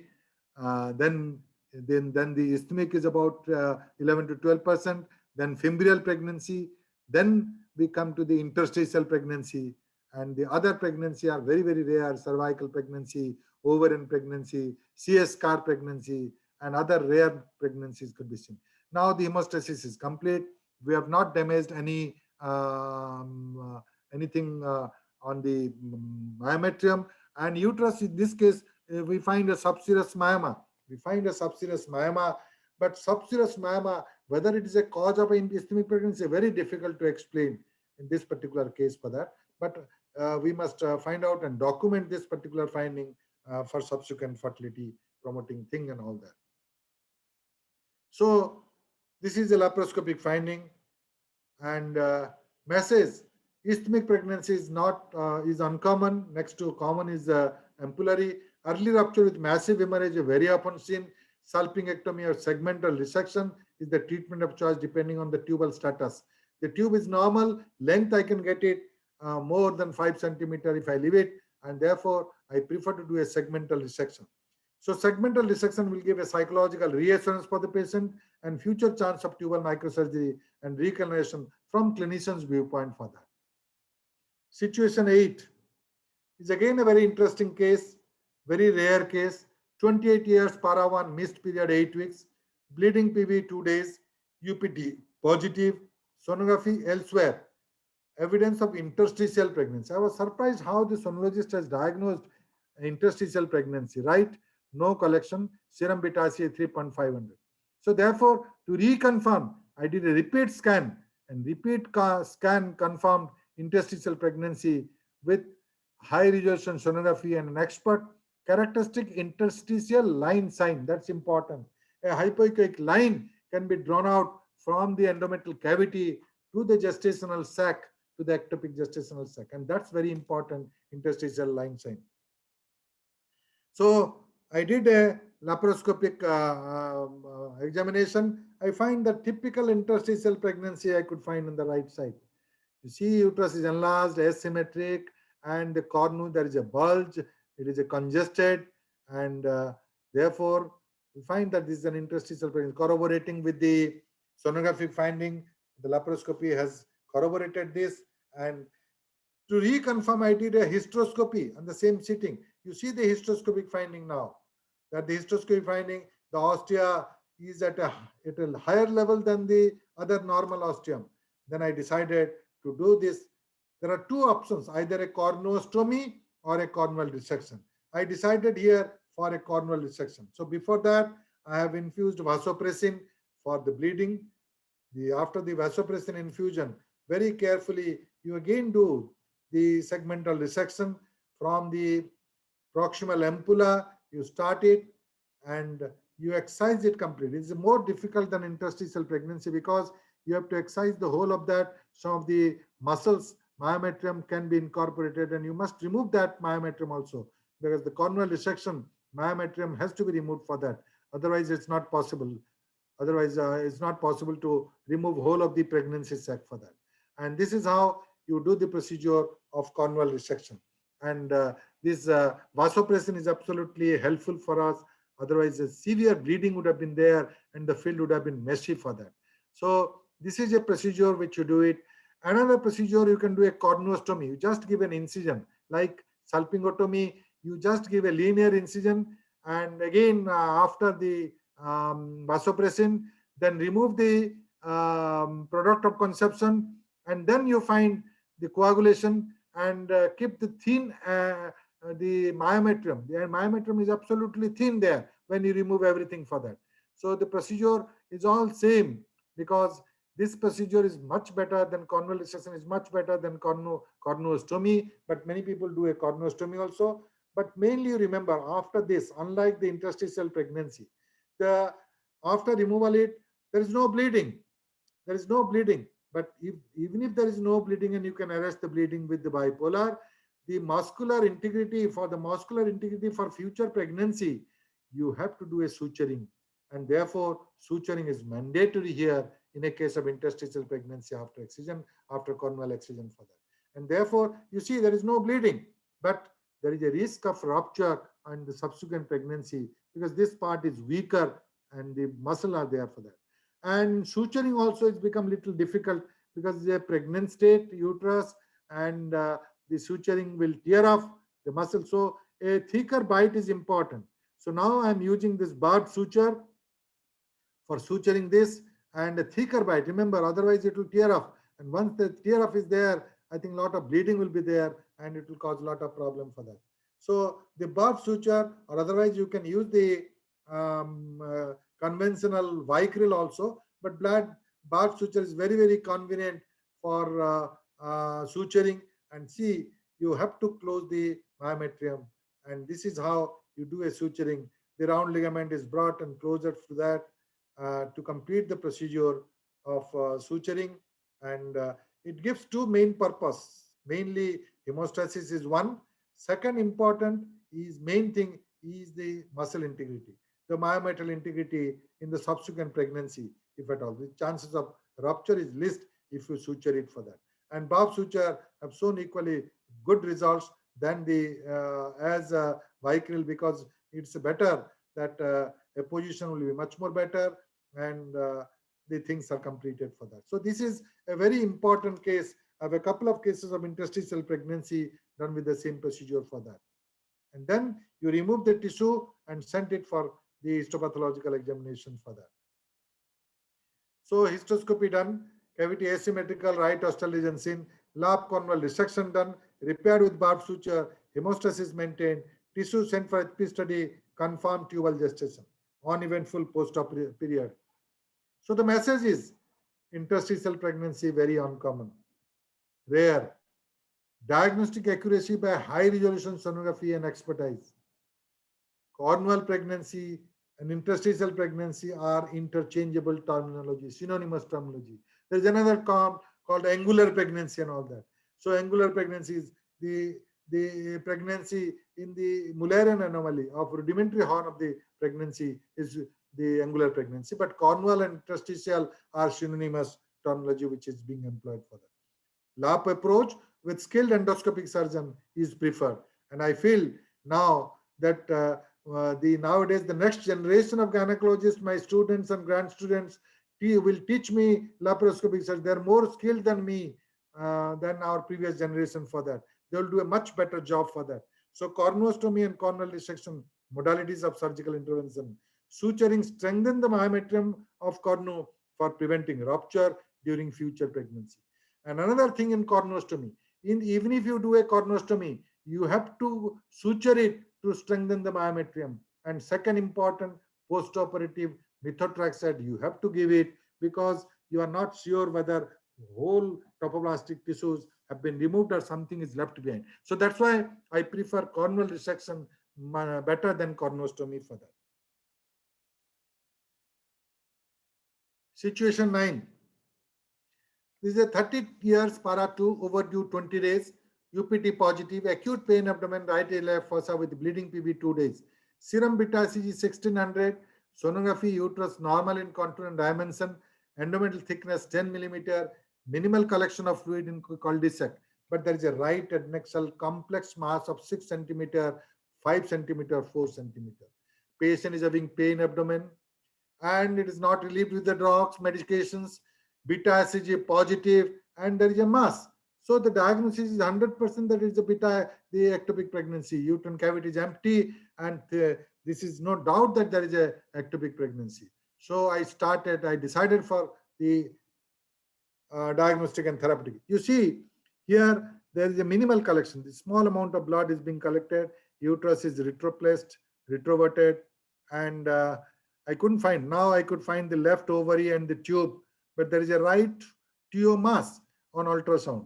Let us see what is coming out of that right tube mass. We thought of the right tubal pregnancy, but see, the right tube is absolutely normal. Right tube is absolutely normal, and the ovary is enlarged, fixed to the ovarian fossa. On lifting, I find that yes, right tube is absolutely normal. The contralateral tube and ovary is normal. There's a minimal collection only, and you just retract it and find it out. Do a salpingo-ovariolysis on the right side and just lift it because there is a small amount of adhesions there. There you can see that will appear as a tube ovarian mass, and there's a complex mass and a vascular mass also. The color Doppler show the vascularity and all that. Now you can find that the whole of the ovary is found. Now I'm confirmed that this is an ovarian pregnancy. It could be confused with corpus luteum, but corpus luteum, the beta HCG will not be positive. And of course, this particular case, I've sent the tissue and confirmed that there is an ovarian pregnancy for that pregnancy topoplastic tissue along with the ovarian tissue for that. So see, the ovary, I've dissected this particular ectopic pregnancy from the ovary and did at least a partial oophorectomy also. The ovarian, see the product of conception completely detachable from the ovary, and I sent the specimen, and here I removed it. This side is completely attached adherent to the ovary. It's not possible to remove, so I have to do a resection, and preceding that I have to do the bipolar coagulation. Otherwise, the bleeding will be much more. It's a vascular, and see, these are all rare cases. Ovarian pregnancy cannot be diagnosed. It is a retrospective diagnosis. Ovarian pregnancy cannot be diagnosed before surgery for that. because the Spiegelberg criteria is there, that unless you see that the pregnancy occupies the position of the ovary, that's one. The ipsilateral tube is absolutely normal. That is number two. And the pregnancy with the ovary is attached to the ovarian ligament, by the ovarian ligament to the uterus, and histopathological confirmation of ectopic pregnancy along with the ovarian tissue. So that's why I did the job. Very rarely I can find out. And this laparoscopy can finally diagnose that this is a case of ovarian pregnancy. Otherwise, it will come as a majority of the cases of this type of findings come as the chronic ectopic, where the tube is involved for that. Here you can find the tube is absolutely normal and is completely arising from the ovary. Now, healthy ovarian tissue, I could preserve it, and the rest, the POC, and along with the removal of the POC and small ovarian remnants, I just coagulated. The suturing is not necessary because you just coagulate, do a good homeostasis, send the specimen for the histopathological examination, and of course, a serial beta ECG, you must do it. And if the serial beta ECG is not falling, then there is a place for the postoperative methotrexate. Otherwise, postoperative methotrexate is not indicated in this type of ovarian pregnancy for that. If there is a persistent trophoblastic disease evidenced by the serial beta ECG rising or not coming down, I think these are the cases where methotrexate is to be given for that.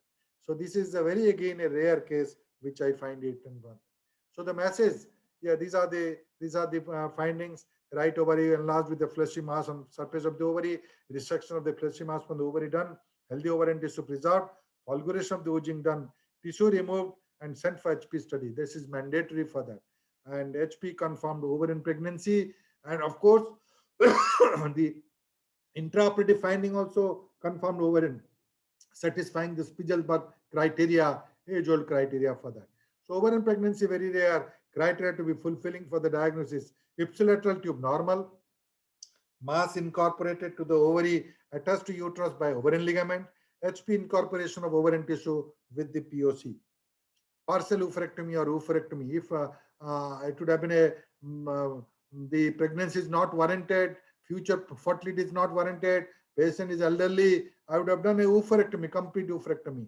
But in exceptional cases where conservation of the ovary is not possible, you can do also an oophorectomy for that. So HP confirmation is absolutely vital, cause we do not know some individuals why ovarian pregnancy occurs. This is another case, 32 years, gravida 2, abortion 1, history of tubal pregnancy left. There is a history of tubal pregnancy left, and laparotomy was done, and salpingectomy. Laparotomy was done elsewhere, salpingectomy 1 year ago. And conceived following ovulation induction, overdue 10 days with bleeding PV and pain abdomen. Serum beta ECG 900, sonography, uterus normal in contour and dimension, endometrial thickness is 10 millimeter, moderate collection of fluid and blood, both ovaries normal, no adnexal mass, but persisting pain. The repeat beta ECG after 48 hours, not very much increased, but 1000, with sonographic evidence of empty uterine cavity again, with minimal fluid, blood in the peritoneal cavity. And we diagnosed that recurrent tubal pregnancy. Patient was counseled. Patient was very much anxious and depressed. Once I had a tubal pregnancy, one tube is damaged, left tube is damaged. Now the right tube, we will remove it. What I will do for that? She was very much depressed and anxious, but I planned for diagnostic and therapeutic laparoscopy. I was also very much apprehensive, and this is a case on laparoscopy. Due to the previous previous laparotomy, see the extensive abdominal pelvic adhesion. The extensive abdominal pelvic adhesion, we have to clear it first because nothing was visible for that, excepting small amount of collection is there, not the acute hemoperitoneum. There is a little mild hemoperitoneum, little collection is there.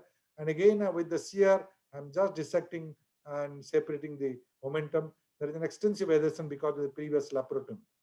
So unless I just remove it, I can't see anything for that. The second port is also very difficult to put it. With the two ports, I do the surgery always, and This is important. So after the adesolysis is being done, after the adesolysis is being done, the second port I think is better negotiated with that, and then we can see what is in the pelvis. Till that time, I'm not able to see what is there in the pelvis for that. So for clarity, this dissection is necessary for that. And then we can see the uterus and focusing attention on the right tube more, because the left tube is already removed, and there is a collection in the pelvis. There is a minimal collection in the pelvis, little hemoperitoneum, and the collection in the pelvic. But in this is the left side. This is the left side. There is a bleeding coming out. I was little happy. I was expecting the right side. Right to tube and over is absolutely normal. Can you see the light right over and tube, which I was expecting that the recurrent ectopic is there in the right tube. I had to sacrifice both the tubes. Now the peculiarly God has saved us. And God is very kind enough that there is active bleeding, there is a momental adhesion to the left cornu, and left cornu there is a bleeding. Then I was very happy that the other right tube was normal, and on adhesolysis, when the omentum is being removed, I find the tubal stump. The tubal stump, left tubal stump, which was previously the salpingectomy has been done.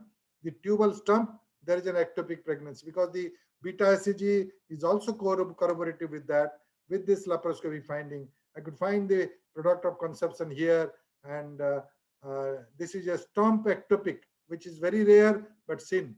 So all varieties, as my hairs is growing, I could be able to see all varieties of ectopic which I could present before you, and therefore I'm very happy that the I could show the surgical skill transfer and the e-Gurukul program for you. All of you must have seen all varieties of CA, much more and number maybe more than me, but I want to convey this by putting all the see at that point of time the bleeders are there acute, because in the isthmus part, in the isthmic part, there is a oozing, and you see that this oozing can be controlled with the coagulation with that.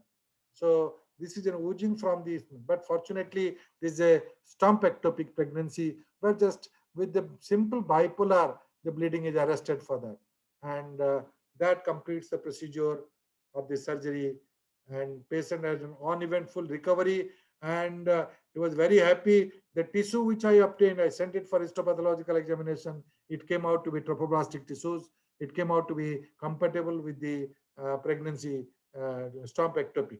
So after doing a peritoneal lavage, suction and irrigation, and I was very hopeful that the second, the normal healthy tube and ovary, I couldn't say that it's healthy. Looking is healthy, but I would be very happy if the pregnancy would have been there through that tube for that. And the tissue is sent for the histopathological to confirm it for that. So excision of the tissue, free spill of dye. I again did a dye test for the right femoral, and a free spill of dye has come out for that. Post-operative methotrexate I have given. Post-op to prevent persistent trophoblastic disease. Uneventful post-op period. Patient and doctor both were happy. Right tube, the only savior of the reproduction, which I demonstrated that is healthy, but and God helped. Spontaneous conception after 1 year. Intrauterine pregnancy. Once the pregnancy is positive, she was again apprehensive. Till at she insisted that at 6th week you do a scan, but in 6th week also I was interested to do it early, and it is an intrauterine pregnancy demonstrated at 6th week.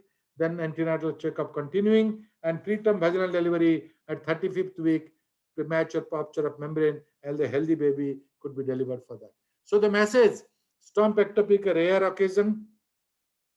Diagnostic accuracy by laparoscopy only. Hope for subsequent pregnancy. Surgery not very difficult or complex. It's a lucky patient, and I am a lucky gynecologist for this patient, and that's why things are really solved for that. And God is great. Situation 11. 28 years, gravida 3, para abortion 2. Previous 2 abortions, overdue 10 days. First conceit following hysteroscopic tubal cannulation. Tubal pregnancy, again tubal pregnancy left. Conservative lap surgery done, salpingotomy done. Laparoscopic salpingotomy done, preserving the tube in the left side 2 years ago. Second, spontaneous conception.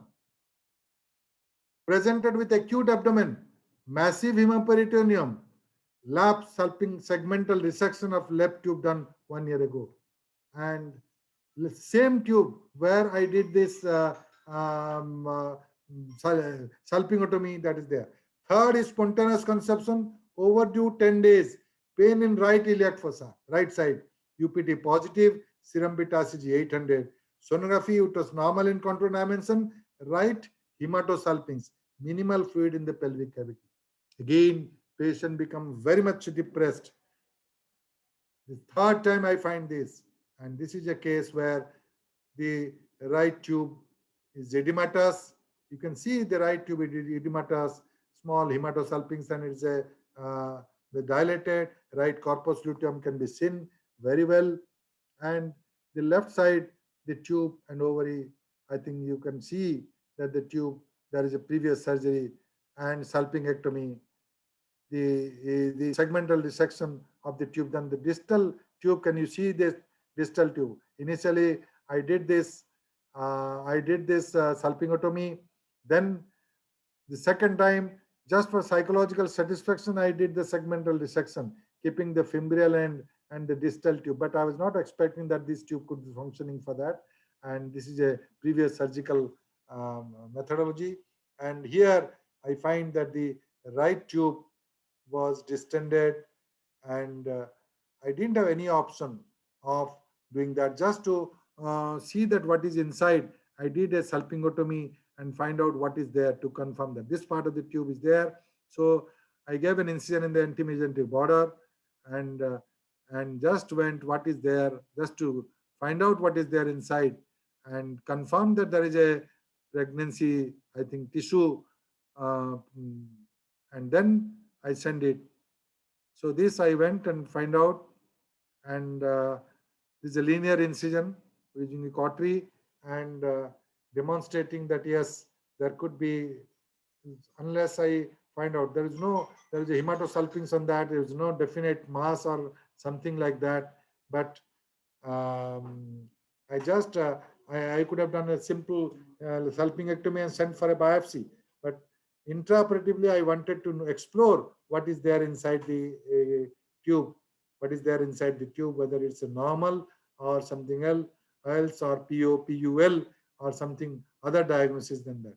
So here I find that yes, clearly I find that it's a product of conception, and this product of conception separately I have sent it for histopathology. Can you see this? This is a product conception which came out. I confirmed this, sent it separately to for histopathology, and then I did a salpingectomy. I didn't leave the tube, and did a salpingectomy, removed the tube, and confirmed that it is an ectopic pregnancy. So this is one example of recurrent ectopic pregnancy, and very unfortunate patient, that evidence is prone for ectopic, and very, very unfortunate and all that. So what is the message? So this is a thing which she had an uneventful post-op period, but very depressed for that, and counseling for IVF. I discharged. I said that you need only IVF for that, and recurrent tubal ectopic is not uncommon. Bilateral tubal damage due to PID could be a cause for that. Salpingotomy increases the chance of future tubal pregnancy. Salpingectomy with IVF is the rational answer in this particular case. And now the patient will undergo the IVF, and maybe that it's her lock and my lock could be given contributing for that. This is again a 30 years, primary infertility 8 years, investigated elsewhere, presented with acute pain abdomen, LMP 15 days ago, no history of missed period, fainting attack, examination pallor triple plus, pulse rate, tachycardia, BPA 80/50, abdomen distended, tender, sonography, plenty of fluids and blood in the peritoneal cavity, and plan for immediate surgery, lap approach. And I didn't wait for beta SCG report, but I sent the beta SCG. Beta SCG is sent, awaiting reports, and immediately to save the life, I planned for diagnostic and therapeutic lab. You can see here the whole abdomen is filled with the blood, massive hemaperitoneum in this particular case. Now, as we told that yes, a paracolic gutter and subdiaphragmatic area, the liver surface, and the pelvic peritoneum. Everything is full with blood. The aspiration, suction, suction, and peritoneal toileting was being done, removing the clots. Removing a few clots are there in the peritoneal, in the pelvic cavity, but in the abdomen there is a lot of blood which was there, and at that time I didn't know what is there, but I thought that it's a case of ectopic pregnancy and pending report of beta hCG, because to save the life I did it. Now I find that these are blood clots present in the pelvic cavity, and I thought that there must be some tubal rupture which has given rise to this particular entity, which there is a previous history of infertility predisposes also to the ectopic pregnancy for that. So this, as usual, we find that there is no mass, but lot of blood clots were there in the cul-de-sac. Now I find that there is no mass. The right ovary and tube is normal, and the left ovary and tube is also normal, and uterus is normal, but there is a absolutely full with blood. The left tube and ovary, this is absolutely normal. Left tube and ovary, this left tube and ovary is absolutely normal. There is no bleeding, other thing, and all that, and no mass, no evidence of intraoperative findings suggestive of ectopic pregnancy. I was very much worried about it, but ultimately I could do a peritoneal toileting, and now on this ovary, right ovary, I could find on the surface there is a bleeding point. There is a constant oozing. Can you see that in the right ovary? The corpus luteum was there, and the corpus luteum was oozing, giving rise to this type of bleeding for that. And this is one of the cases where this is confused with the ectopic pregnancy, but again giving rise to acute hemoperitoneum and taking the life. So this is all very important differential diagnosis. I've seen a couple of cases like this also. It's not the only case. I've seen a couple of cases I've seen and managed like this. This I'm presenting laparoscopy picture for that, and you can see clearly the massive amount of bleeding arising out of this small oozing continuously for days together. Can you see that? That the ovarian surface there is a bleeding, and surgery is not very difficult. Just suction and clearance of the blood and peritoneal cavity, blood and blood clots from the peritoneal cavity, and just fulgurate it, just coagulate it. The bleeding point, active bleeding point, you catch hold of the ovary and fulgurate it with the um, vessel sealer or bipolar, simple bipolar, you fulgurate it, that is enough. This is an area where there is a bleeding, and this is a corpus luteum, most rarely ruptured corpus luteum, and constantly there is a bleeding. I want to demonstrate that, and then the bleeding, little these active bleeders are there from the surface and of the corpus luteum, where you just coagulate it with the bipolar. Bipolar is enough, and surgery is very, very easy. It's not very difficult procedure. With the bipolar, you just coagulate, and bleeding is arrested for that. You can see the amount of bleeding is there gradually oozing constantly for hours, and that gives rise to extensive hemoperitoneum. Just bipolar coagulation and arrest of bleeding is there, and then you leave it as such, peritoneal toileting. So this is very, very common pre-differential diagnosis. Now the bleeding is arrested, the patient is absolutely having a post-operative recovery for that. So of course I did the 2 units of blood transfusion is required because the patient was unstable. Then I got the report of serum beta hCG after 4 hours. It came out less than 2. So now I'm confirmed that how sensitive is the beta hCG marker, and this is important. The surgery is necessary, and it's a non-pregnancy state where it is confused with acute tubal rupture. And this message is there. Acute hemoperitoneum common in tubal rupture, but corpus luteum hemorrhage could be a differential diagnosis to be thought of. Diagnostic and therapeutic lap is a rational approach, and laparoscopy in hemodynamically unstable patient, not an absolute contraindication for that.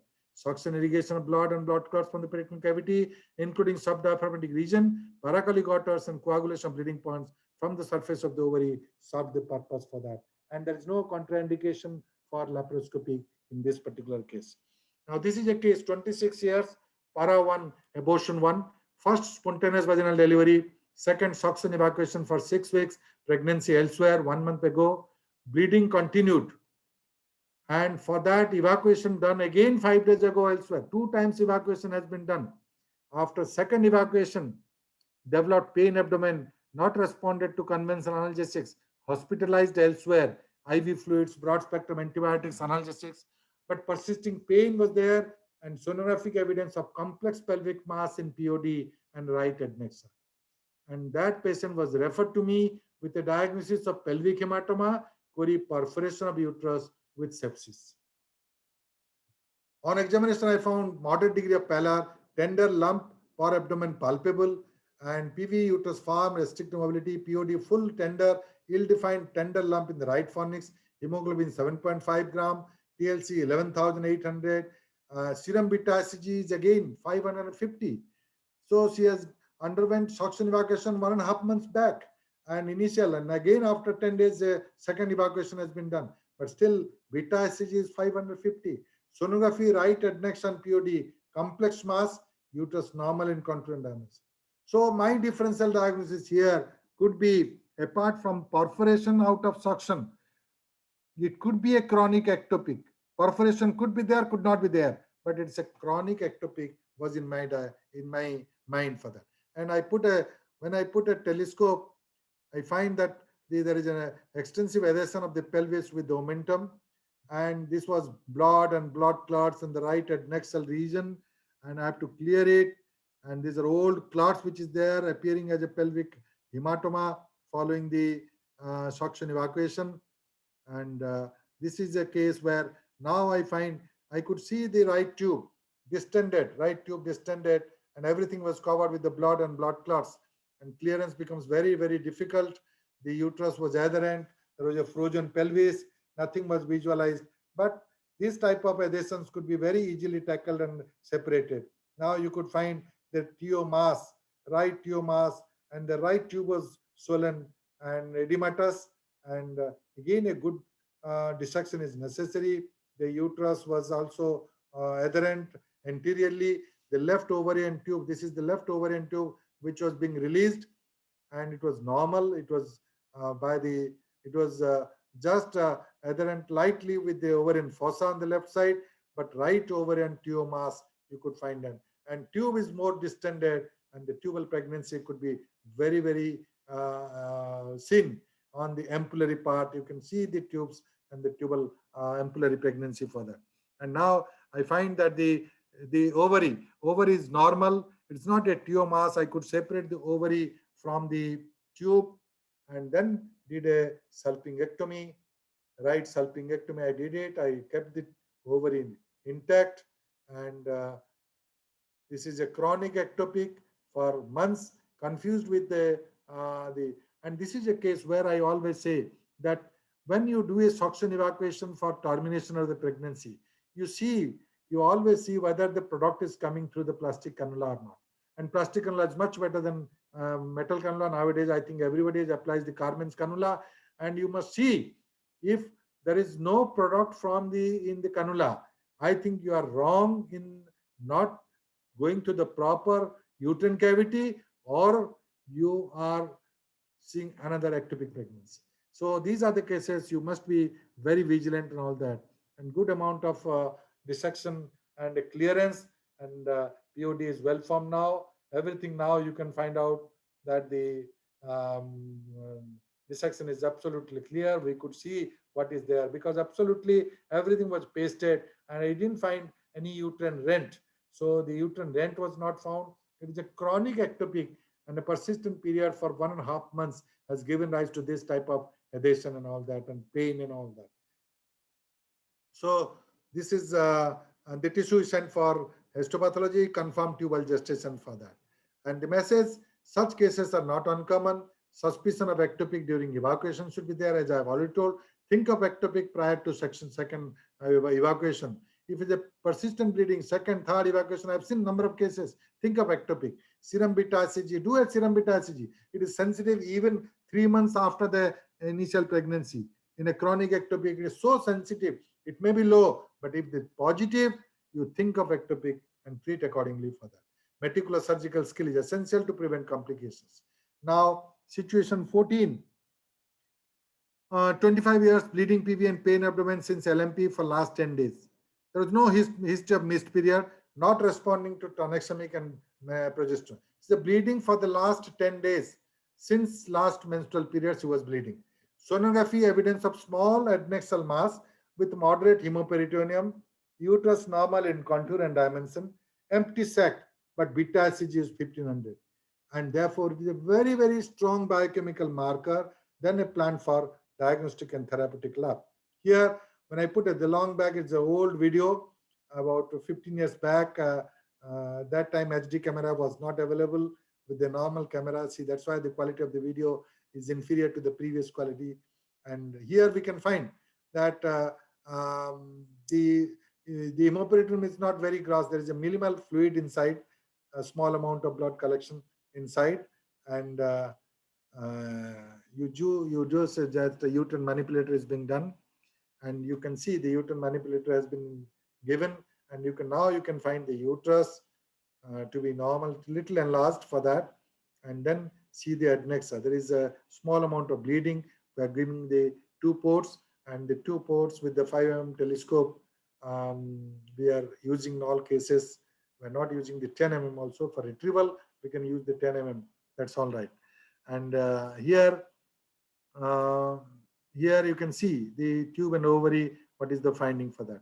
Left side there is a mass. There is a suspicious mass on sonography, and right there is minimal. There is hardly. There is a absolutely small amount of fluid.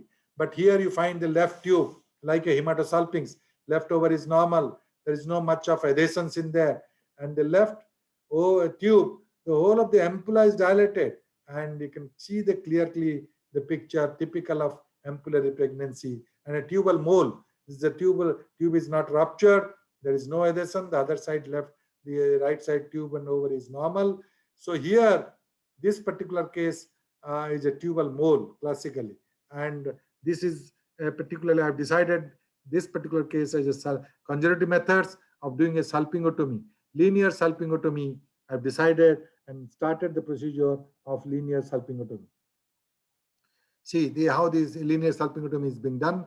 You have to either give a vasopressin also for arrest of bleeding. That is also can be given, and you can cut it with the scissor or with the power source with the monopolar cutting. You can give an incision on the anti-mesenteric border of the tube, and then go through the enter the cavity and remove the POC. POC can be removed by just suction irrigation. You put an irrigation, forceful irrigation, and automatically the whole thing can be delivered. The whole suction evacuation. You hold the tube in a right place, and then this is a fixing of the tube. Identify the ampullary area, and this is the antimesenteric border which I'm showing, and the definite more bulge is there on that particular part. And then I use the unipolar current with the unipolar current either with the needle or with the hook. Hook is much better and stable, and you can use the vasopressin also. There is not a problem for that, and there is not much of blood. There is a minimal pelvic collection and blood there because of the congestion. The blood is there because there is no rupture found detectable either on the tube site or close to the ovary. There is nothing. A good lavage is important for the clarity of the vision, and then you use the monopolar. This is a monopolar cutting current with the hook. Monopolar cutting current with the hook. You employ that, and just with the second port. I'm going to the second port.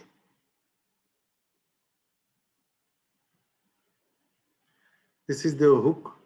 This is the hook fixing the tube on one side with the atraumatic forceps and finding out the prominent area where you give a incision.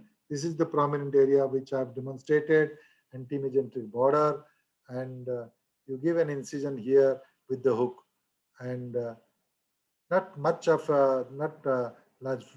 Don't give a large incision for that, but as because it's a longer area, it's a linear tube. I think this, and as soon as you give an incision completely, the product is visible.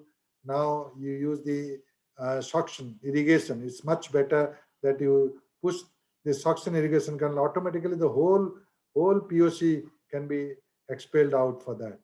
So this is a better method of doing that because it's a tubal mole, and you find the whole of the POC is out and there is no bleeding, and just suction irrigation is enough for that. You find there is no bleeding. If there is slightest bleeding, you put a small amount of bipolar. Otherwise, leave it as such using bipolar and don't suture it. There will be a lot of trial suturing versus non-suture. The results are all same. The even if you keep it open, there is no problem. It is all the same. And remove the tube.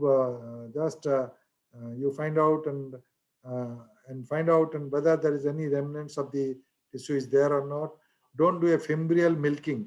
Don't do a fimbrial milking. I'm doing the opposite side as because some of the uh, product could be seen here, but there is nothing inside.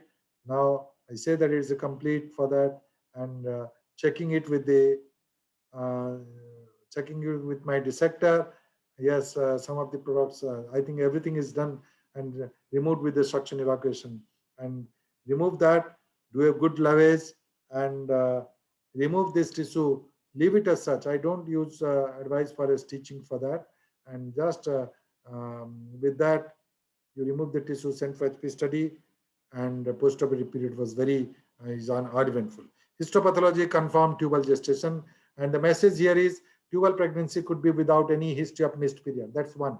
So no history of missed period in this particular case. Tubal pregnancy could be there. Persistent bleeding PV with pain abdomen with empty cavity on ultrasound and raised beta HCG, suspicious of tubal pregnancy. Serum beta HCG sensitivity is as close to 100%. Conjunctive surgery, salpingotomy is definitely an option, and intact tube psychologically and otherwise also reproductive future also it's much better that you do it whenever possible. So possibility of future ectopic cannot be ruled out, though there is a lot of evidence which shows that yes, intrauterine pregnancy is possible with that, and gives a psychological satisfaction to the patient also, as I was telling. Now next situation, 30 years, para 2, abortion 1, normal cycle, pain abdomen off and on in the right side, 1.5 months. Sonographic evidence of complex tumor mass, 6 centimeter diameter, treated with antibiotics and analgesics, placentrix, persisting pain, repeat sonography, adnexal lump, 6 centimeter diameter. And we are thinking of PID with the tumor mass, uterus normal, contour, dimension. And then when beta HCG was done 500, it's a low, but it is raised. So therefore, there must be the tumor mass. It cannot be anything else other than the chronic ectopic, and DTL is done. And this is a picture where you find the right tube. There is an adhesion of momentum, and you find the right tube and ovary forming a mass, and momentum is adherent to that. Again, an old video, and there is a adhesion there of the whole tube and ovary to the ovarian fossa, and we clean it, we dissect it, taking precaution to the gut and all that. There could be, yeah, you can get a good space for that, and always dissect it from lateral side. You always don't dissect it from medial side, always dissect it from the lateral side. That's the rule in all pelvic surgery, particularly the adnexal surgery. The adnexal surgery, you do it and find it out, and there is a because it's a case of chronic ectopic, there is a adhesions on the right adnexa. You must do a good adhesiolysis first and do a salpingo-ovarilysis right, and restore the anatomy of the tube and ovary, and then do the procedure whatever is possible, and lifting out from the infundibulopelvic ligament, and that's a routine procedure so that safety is there. Now I'm just lifting it from the infundibulopelvic. You can find it out, and gone through the ovarian fossa, and just automatically the momentum can be separated and adhesion can be released for that, and that is a better way of doing a lap surgery and technique tips and tricks for avoiding injury to the bowel, to the viscera, and any omental tissue for that. So this is, but a good space, good right cleavage has to be obtained for that, and always find out a safety plane of cleavage where you don't do any injury for that. So after doing a complete separation and salpingo-ovariolysis, then only the exact step has to be done. And this particular case has a two babies para two, and the other tube is on ovary is absolutely normal.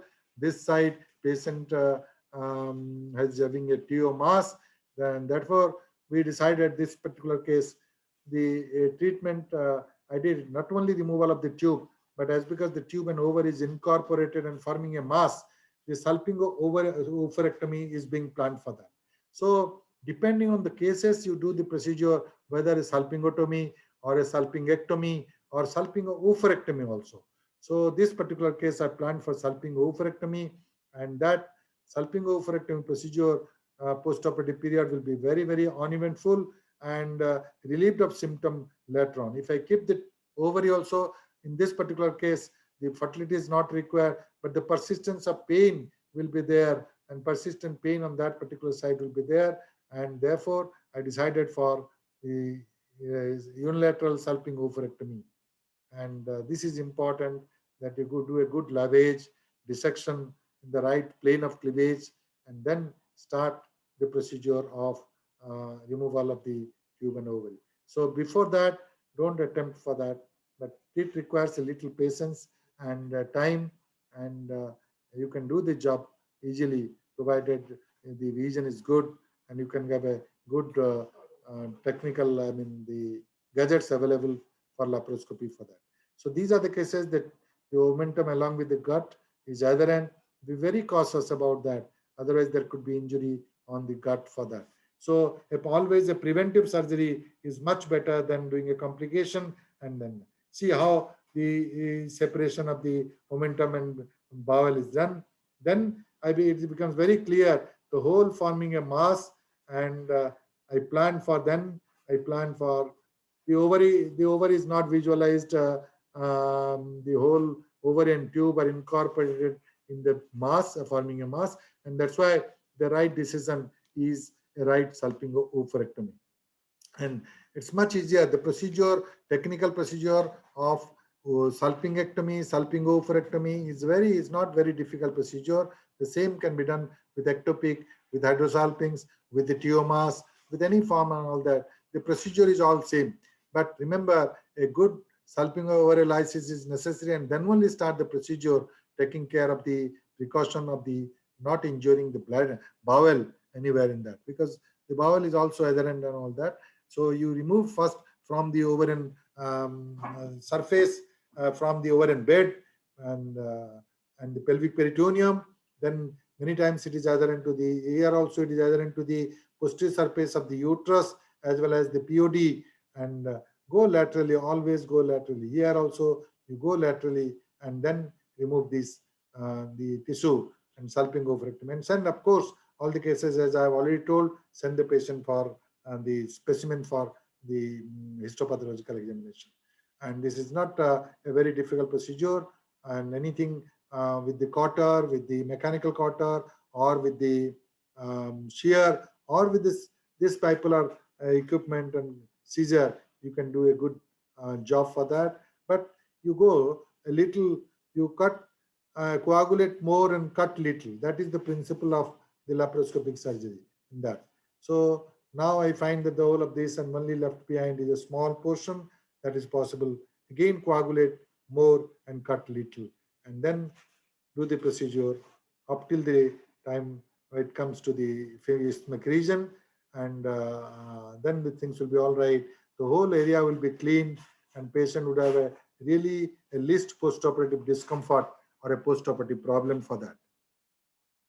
So these are the cases where salpingo-oophorectomy done, tissue sent for HP study, and peritoneal toileting done. Patient has an uneventful post-op period.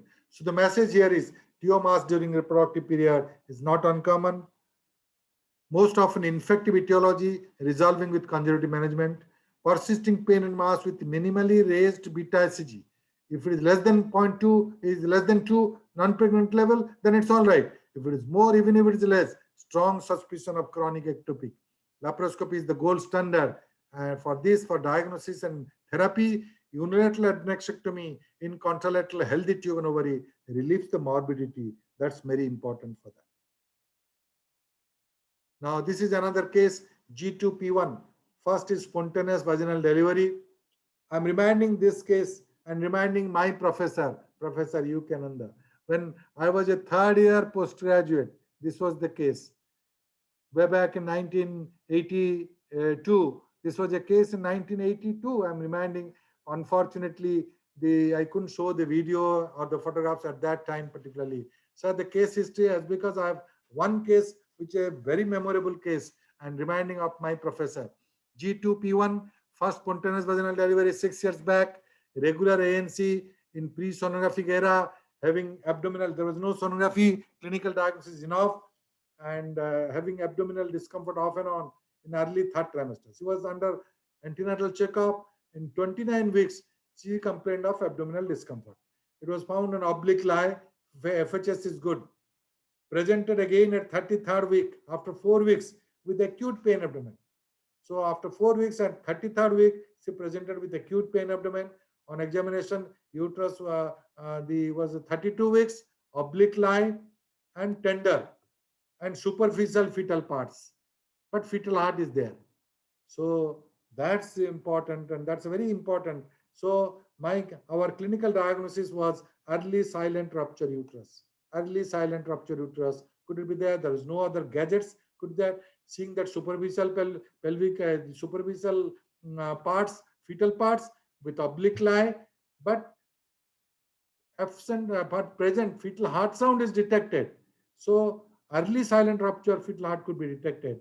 Otherwise, if the fetal heart is not there, I would have said there is a rupture uterus for that. So plan for laparotomy immediately.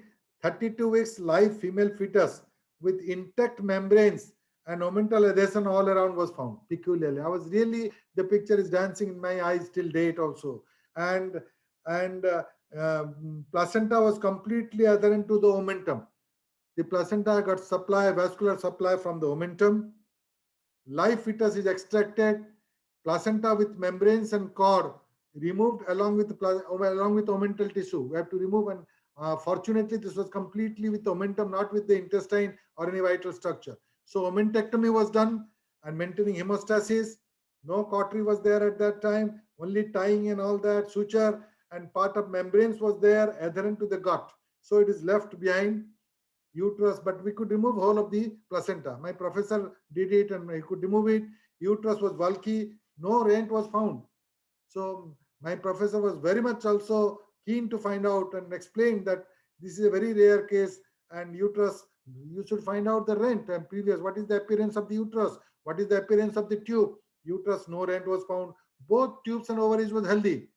Peritoneal toileting was done, and then abdomen closed in layers. Then the diagnosis of primary abdominal pregnancy was met. Baby weight was 1.7 kg. At that time, the neonatal care was not that well equipped as compared to now. And subsequently, whatever little neonatal care was there, the baby 1.7 kg, early neonatal death after 48 hours. The baby survived for 2 days and she died. Patient has an uneventful post-op recovery for that. So the message here, primary abdominal pregnancy, very uncommon. Pre-sonographic era diagnostic dilemma and only basing on the clinical sense. Laparotomy confirms the diagnosis, and fortunately, placenta could be removed along with the omentum for that. Otherwise, would have left the placenta if it is attached to any vital structures. So postoperative morbidity will be much more. Even if you give a postoperative methotrexate, the morbidity will be much more for that. So this patient was lucky that the placenta was there, but unfortunately unlucky in the sense that the baby couldn't survive for that. And this type of baby usually succumb. And this is my first and probably the last case way back in 1982, and I have not seen a single case of primary abdominal pregnancy till date also. Maybe that Nowadays, the newer gadgets are available. It is diagnosed much early and interfered much early. This particular case is a memorable case, and that's why I thought I will present this case when ectopic is being discussed way back in 1982. Now, this is another case, G3P1A1, third gavita, para1, abortion 1, very educated couple.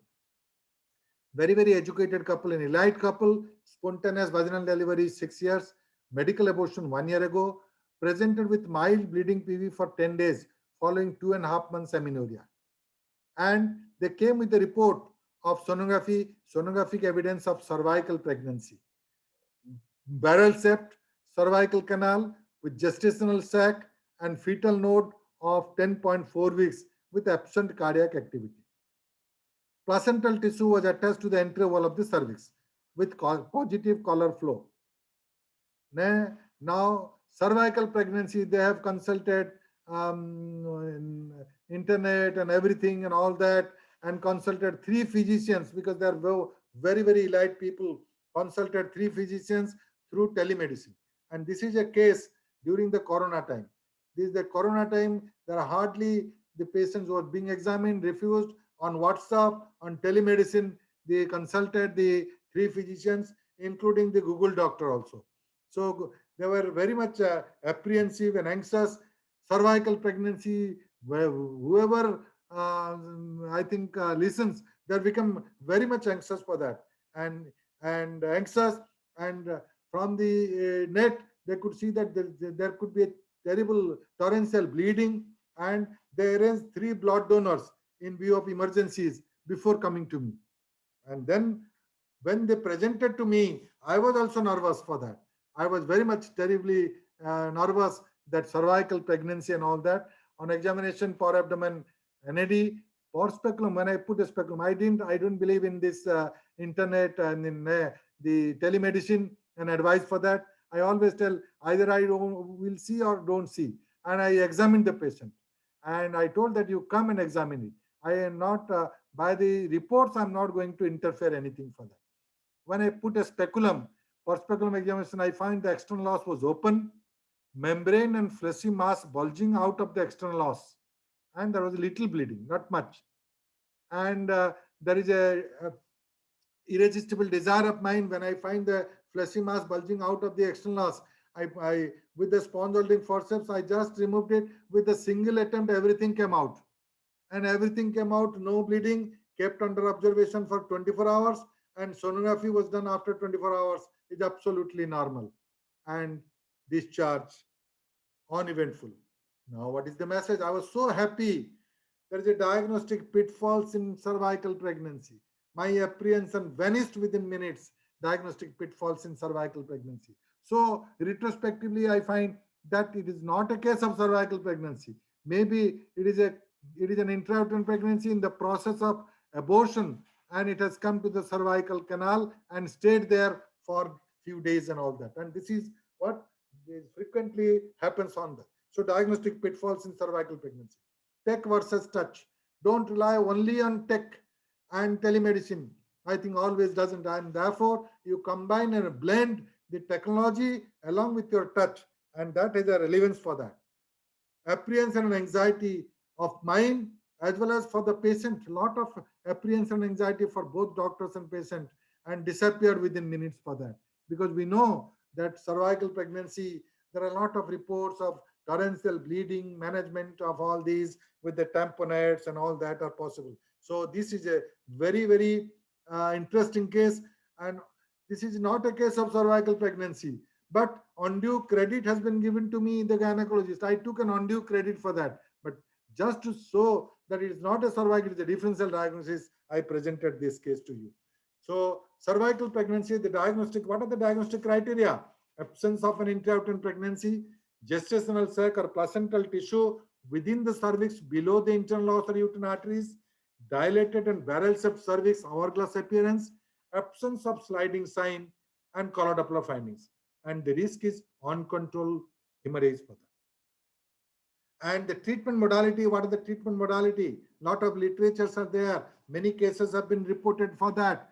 And local or systemic methotrexate is indicated in early pregnancy, less than 9 weeks, absence of cardiac activity, and serum beta ICG less than 10,000.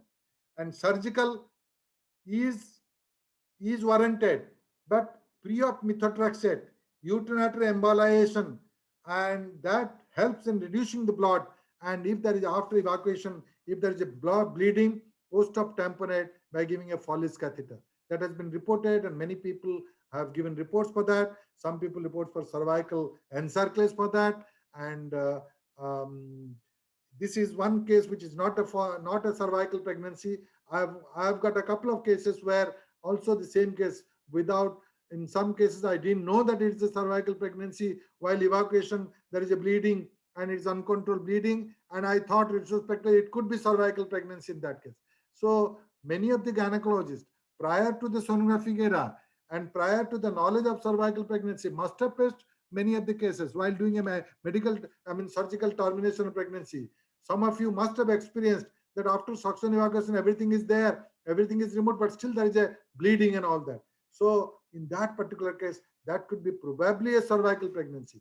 Those cases I remember, in many cases, I put the gauze packing and Foley's catheter to control the bleeding. And in fact, after 24 hours, everything is being settled for that. That could be probably the cervical pregnancy, which I think that because it was not diagnosed earlier, nowadays with the gadgets available, with the high resolution ultrasound. That's why I said that while doing a sonography in the transvaginal sonography, don't, apart from looking at the uterine cavity, be specific, look at the cornu, look at the cervix, cervical canal, look at the CS scar area. So these will, as we saw, more of cases we see and diagnose. Of course, if you diagnose ectopic pregnancy, cervical pregnancy, you become prepared for that, how to manage that. So there is a method, medical method, there is a surgical method, but pre-op and post-op are most important for that. Now, situation, and again another situation, Gravida 3 para 2, previous 2 LSCS, living babies with 7 weeks missed period, and sonographic evidence of CS scar pregnancy. Again, it is for the last 1 decade, we are seeing pregnancy of unknown location, and CS scar pregnancy. Cervical pregnancy was earlier being reported, but these two are the recent thing which we find. CS scar pregnancy. What is a CS scar pregnancy? And in this particular case, CS scar pregnancy of 7.2 weeks, fetal node demonstrated without cardiac activity, repeat sonography and expert opinion by 2 best sonologists. I again confirmed it, the same finding. Because it's a diagnostic dilemma, sonography. So you have to confirm that it is a CS scar, because it's not a very easy case being referred by one of my students. After that, the case is referred by one of my students, and I cannot say no to them. I had to manage, but felt nervous. Felt nervous seeing the case history. With this case history, I felt nervous more than appearing my MD exam. So I was very nervous, had to do something because it has been referred by my student. Decided for medical management. Pending surgical intervention later if required. I counseled the patient and started the cocktail treatment formulated mifepristone 200 milligram followed by methotrexate 1500 milligram IM 48 hours later, followed by misoprostol 600 milligram 48 hours after that. So 6 days I consecutively give it, and followed up of this patient, admitted, hospitalized this patient, started bleeding 24 hours after misoprostol, bleeding continuing, not alarming. Repeat scan after 1 week. After 1 week, I did a repeat scan, small mixed echogenic mass of 1.8 and to 1 centimeter. Only small echogenic mass I could see over the scar area, and declining beta ICG from 2000 to 400. So it's a I was very happy to find this, that medical management can help. And I was trying to avoid a surgical management, but repeat methotrexate I gave it after hematological profile, 50 milligram I gave it, blood stain discharge continuing for 15 days, review transvaginal sonography after 2 weeks I did it, and it was absolutely sonographically normal, beta ICG less than 2. I was very happy, resumed normal menses after 4 weeks, and my tension relieved. And then I advised, you have a previous 2 cesarean section, don't take a chance. Advised for a lap BTL after 2 months, and she did it for the last thing. So the message is, as you grow older, like me, chance to come across new and atypical cases, which will turn your hair white and reduce your lifespan. So as I grow earlier, my hairs are growing whiter and my lifespan is reducing. Seeing these type of cases and the anxiety and the tension and the risk involved in this particular case. But as a professional, as a teacher, I have maintained that. And I said that you have to do that till the last breath of your life.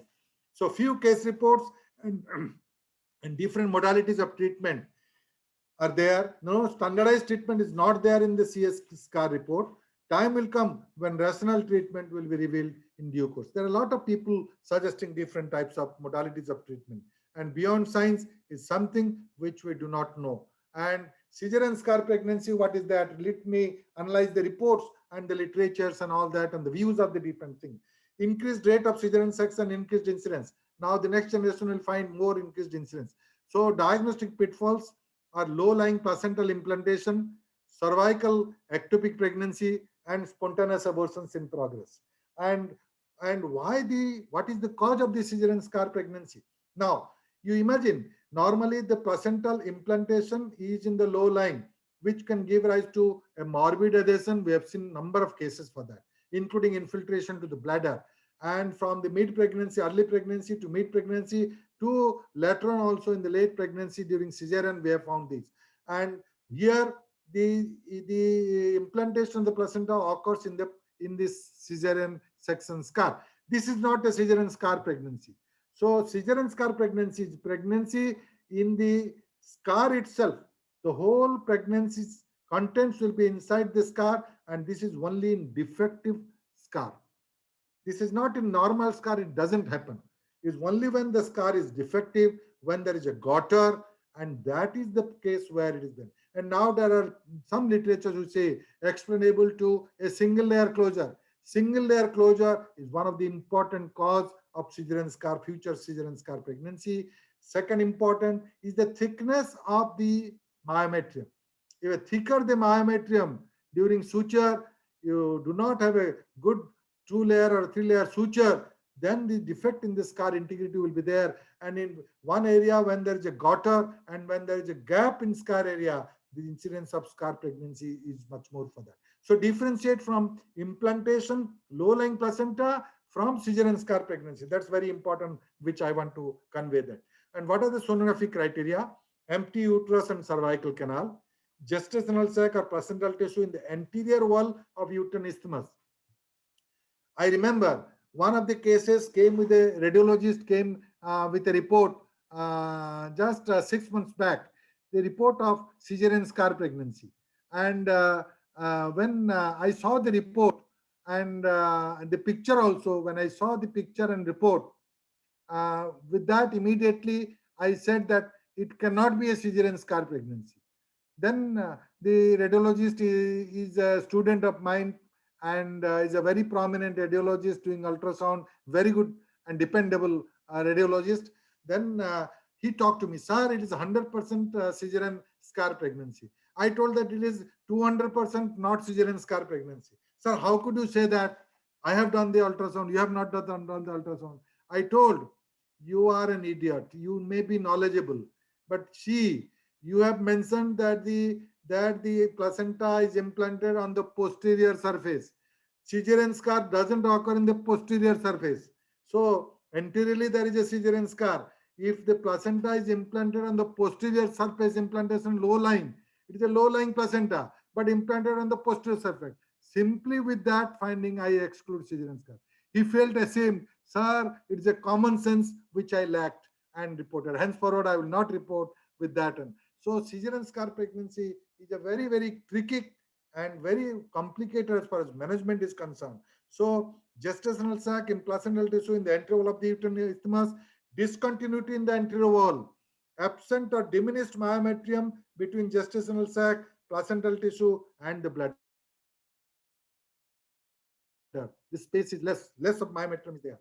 And goals of treatment, what are the goals of treatment? Prevention of complications. One of the very important complications is the bleeding, uncontrolled bleeding. Prevention of complication, preservation of future fertility, and best approach yet to be determined. We do not know what is the best approach for that, but the surgical management is preferred over medical management.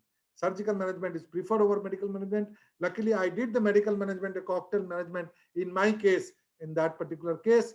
And one case I did a surgical management by doing a laparoscopic excision and removal and suturing for that, which has been reported also. Surgical management preferred. Either they doing a hysterectomy by lap excision, laparoscopically you excise the scar and stitch it. That is one aspect. It's not very easy procedure. It's a difficult procedure, but can be done. Second, hysteroscopic removal. And when the thickness of the myometrium is more than 3 millimeter, I think hysteroscopic removal is preferable. And hysteroscope, you put the hysteroscope and remove that, and by roller ball, you can just do that. And post-operative, the medical management could be there. The same thing, I found that one literature came that it could be done by vaginal approaches. I have not tried. I will do in subsequent cases. I will definitely do this approach, vaginal approach. Doing this like a hysterectomy, when you open the anterior space, anterior pouch, you just dissect it and then find out the lower level and then excise it, remove the tissues, excise it and stitch it. That will be a very good method for that. If at all time, if I get future cases, I will do that. But of course, methotrexate and uterine embolization are subsequently helping for prevention of the bleeding for that and arrest of bleeding for that.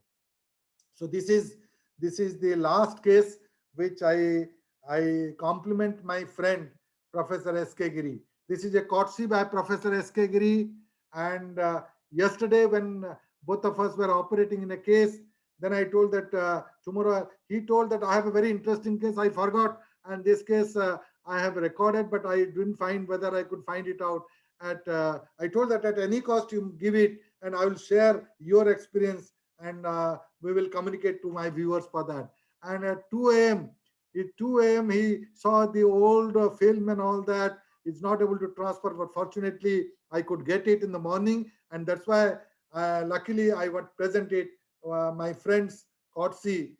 This is a case of his 40-year para-2 history of abdominal hysterectomy 2 years ago. In February 2018, this case was presented to him with the post hysterectomy 2 years ago with vaginal bleeding and pain abdomen 1 week. On examination, perspculum vault was healthy, blood stain discharge from the right angle of the vault, no pathology could be detected, PV tender lump of about 6 centimeter fell through the right fornix. So on sonography, the sonographer became very much astonished and conveyed the surgeon, and he went also, and then he was very much alarmed to see the finding, unexpected findings. And this is the findings. On sonography, clearly there is a live embryo. There is a live embryo in the vault. It was a really unexpected. Yolk sac could be seen, and the color Doppler could see the cardiac activity, and a live embryo of about 8.4 weeks could be demonstrated. And this is the video which he shared with me. And then is planned for the patient didn't opt for laparoscopy because previously the laparotomy was done, and this was the laparotomy. He did it. He is the surgeon. He did it. I wanted to share this with you, all of you. And this is a mass in the tube. This is the mass in the tube. You can find out. And this is the tube. Follow the fimbrial end of the tube along with the ovary forming a mass. And that is the. And this is the dissection part. And video is not there. The still picture are there just to share with you. And did this excision of this tube along with the ovary, and you can see the ectopic mass, gestational sac, and it's sent for histopathology. It is confirmed that it is a case of the gestational, I think, ectopic pregnancy. But the sonography has confirmed that it is a case of live fetus is there. There is no controversy about it. Live fetus, which I demonstrated for that, is very, very unusual. You see the picture for that. And this is how the message, ectopic pregnancy is possible after hysterectomy. I think this is a very rare case. Imaging science and current diagnostic modality could reveal the rare diagnosis. And many, many thanks to my dear friend, Dr. S.K. Giri, for sharing this case report in this particular important e-Gurukul session when I'm speaking on ectopic pregnancy. And therefore, ladies and gentlemen, my last words: infertility treatment, medical, surgical increased risk factor, ART is a significant contributor. Decline in mortality and morbidities nowadays. Early diagnosis is possible and saves life. Two diagnostic tools revolutionize the diagnosis: sonography and serum beta HCG. Newer horizons like pregnancy of unknown location, CS scar pregnancy, cervical pregnancy, heterotopic pregnancy, not uncommon. And you must keep it in mind for that. Laparoscopic approach is the mainstay and medical management in select cases for that. Thank you very much, ladies and gentlemen, and my viewers, Dr. Devan and whole of Juventus team for giving me again opportunity after a gap of 2 months, the 12th episode. Thank you very much, all of you. Thank you so much, sir, for such a lovely and engaging conversation. It was really pleasure to always to listen to you. And as we were discussing, there were 413 viewers on online today, and there are so many questions today that it's going to take more time. We are not going to leave you very soon, sir. All right, I'm there. Right, sir. So I'll bring across a few queries to begin with. This is the first query, which is coming from, one second. Yeah, this is coming from Dr. Prabhat Tripathi. As I told you that even before your session started, there were two queries. So one of them was medical management of ectopic pregnancy. He was very keen, and I think he must have been quite satisfied, with the results by now. And Dr. Seema Kaushal, she wanted clarity on use of injection methotrexate, its risks and management. So these are two queries which in fact were there before you started the lecture. Well, I have already categorized that medical management methotrexate is the drug of choice, but the contraindications for methotrexate therapy like impaired liver, impaired kidney, renal functions, and hematological profile must be done for that. Right. And this is for multi-dose treatment. If you are giving a multiple dose, this is absolutely more important than a single dose, particularly for that. And you have to select the cases. Which are the criteria for medical management is completely different depending on the sonograph, the ectopic mass, size of the mass, and the beta HCG level. This is important to find out, and absence of the fetal heart. I think these are all, if you select the cases, I think methotrexate can be given, but remember, counseling is important. I have shown one case where I've given a methotrexate with the fulfilled criteria, but still after 3 days, she presented with acute peripheral circulatory failure with acute rupture. So that must be kept in mind for that. And the next question is from Bhagalpur, from Dr. Pratibha Singh. What about auto transfusion in case of, in this case, yeah, so she was referring to your initial cases where you had done you had demonstrated those auto transfusions which are done.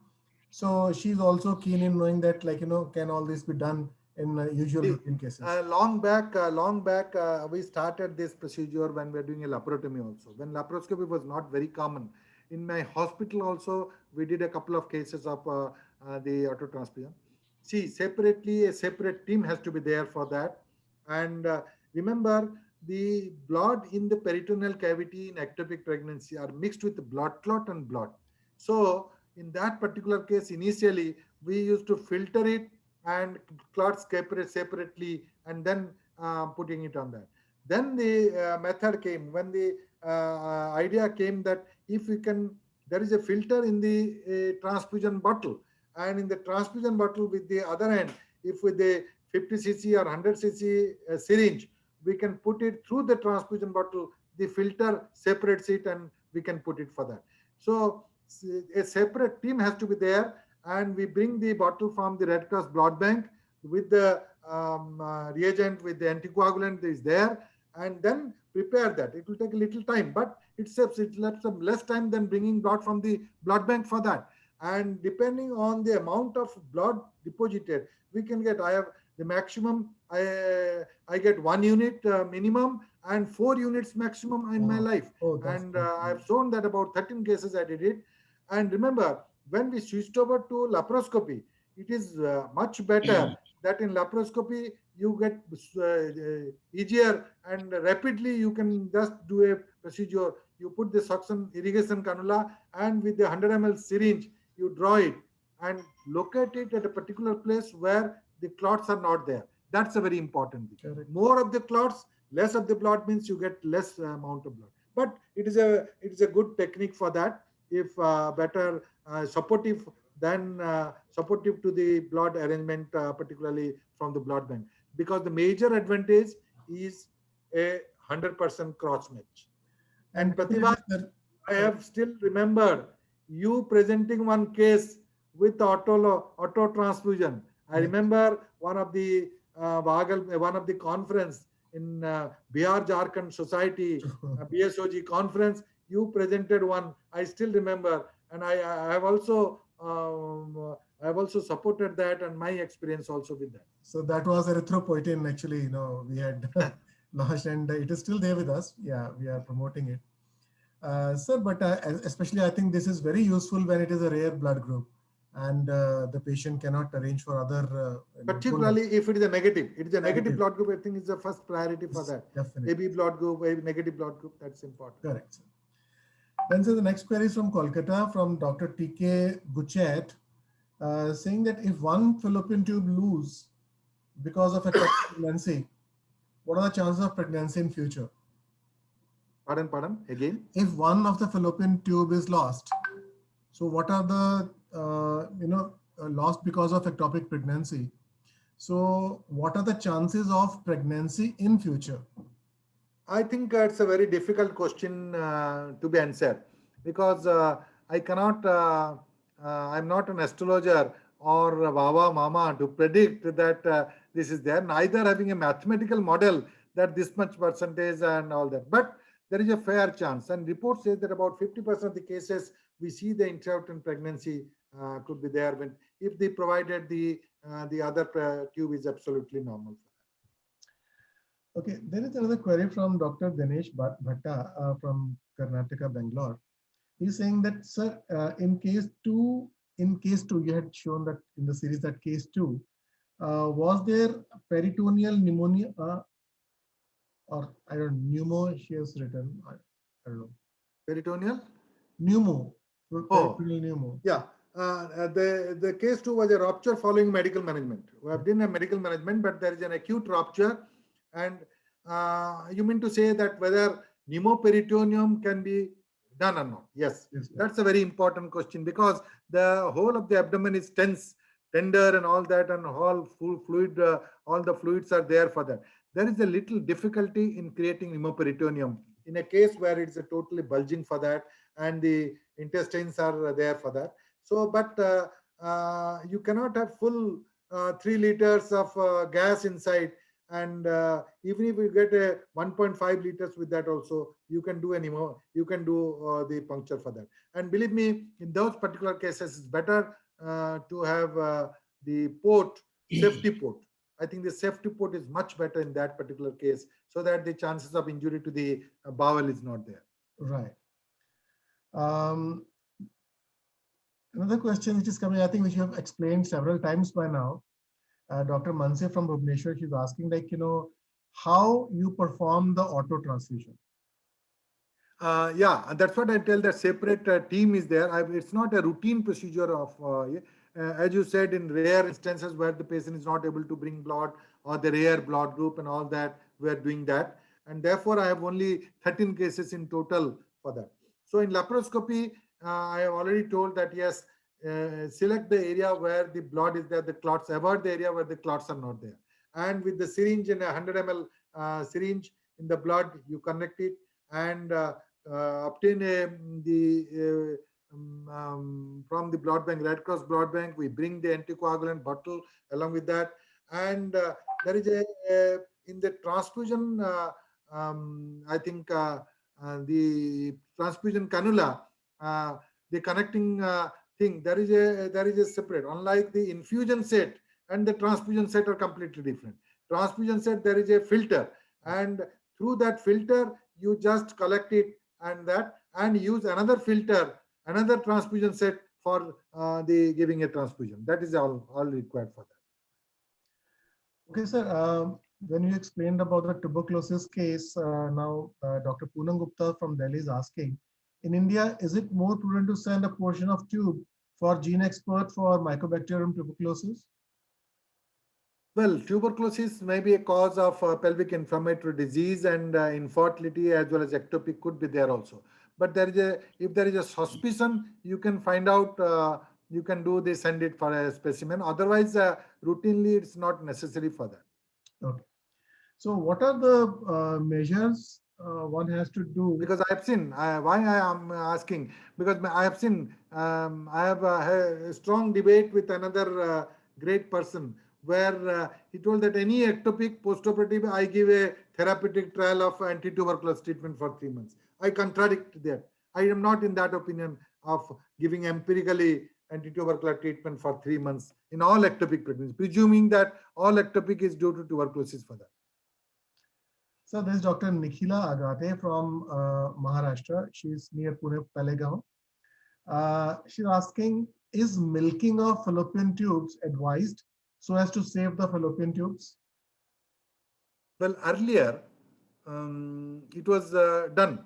Earlier it was being done in fembryal pregnancy or in a tubal abortion. So in that case, just whatever tissue is left behind prior conception, you try to expel it from the fembryal end by that.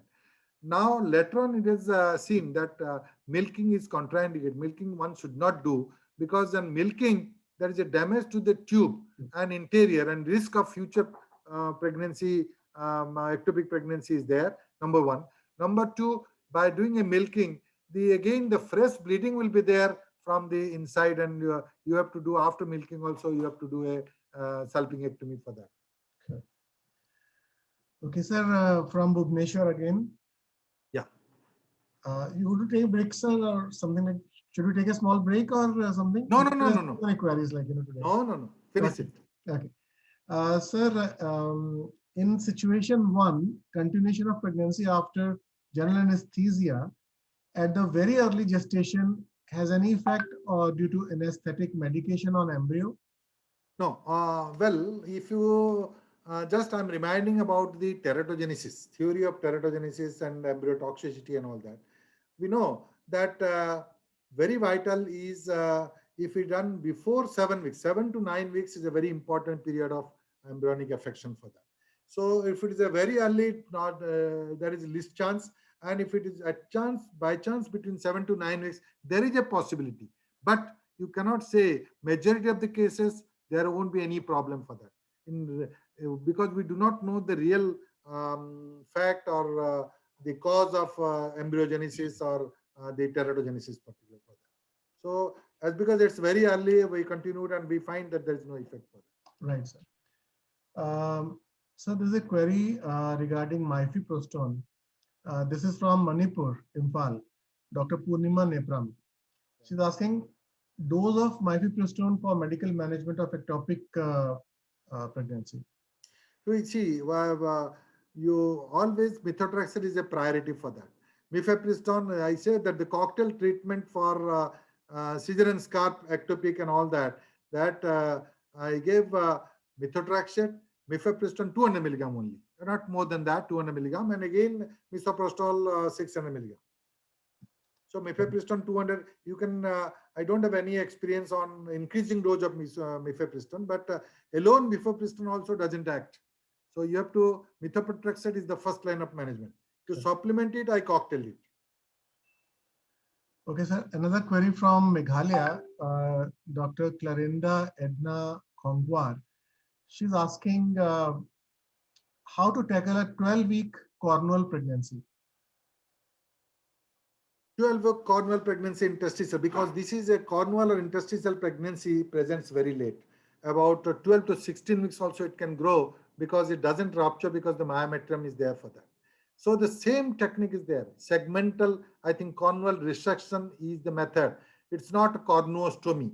Less than 12 weeks you do a cornuostomy, but more than that, it is a cornual resection. You do it even at 16 weeks also. If you find an interstitial or cornual pregnancy, you do a cornual resection, but a good suturing has to be done for that. And therefore, I have given importance and repeatedly told that suturing is mandatory for future myometrial correction of the defect or future chance of prevention of rupture uterus. Okay, so Dr. Manoj Kumar Sahu from Orissa asking why absent cardiac activity is a criteria for methotrexate therapy. See, because methotrexate is not going to, when cardiac activity is there, it's a active fetus. It is an active placental, and there the chances of failure is much more by medical management for that. So therefore, medical management is there, and some authors have done a potassium chloride sonographic infusion under sonography guidance.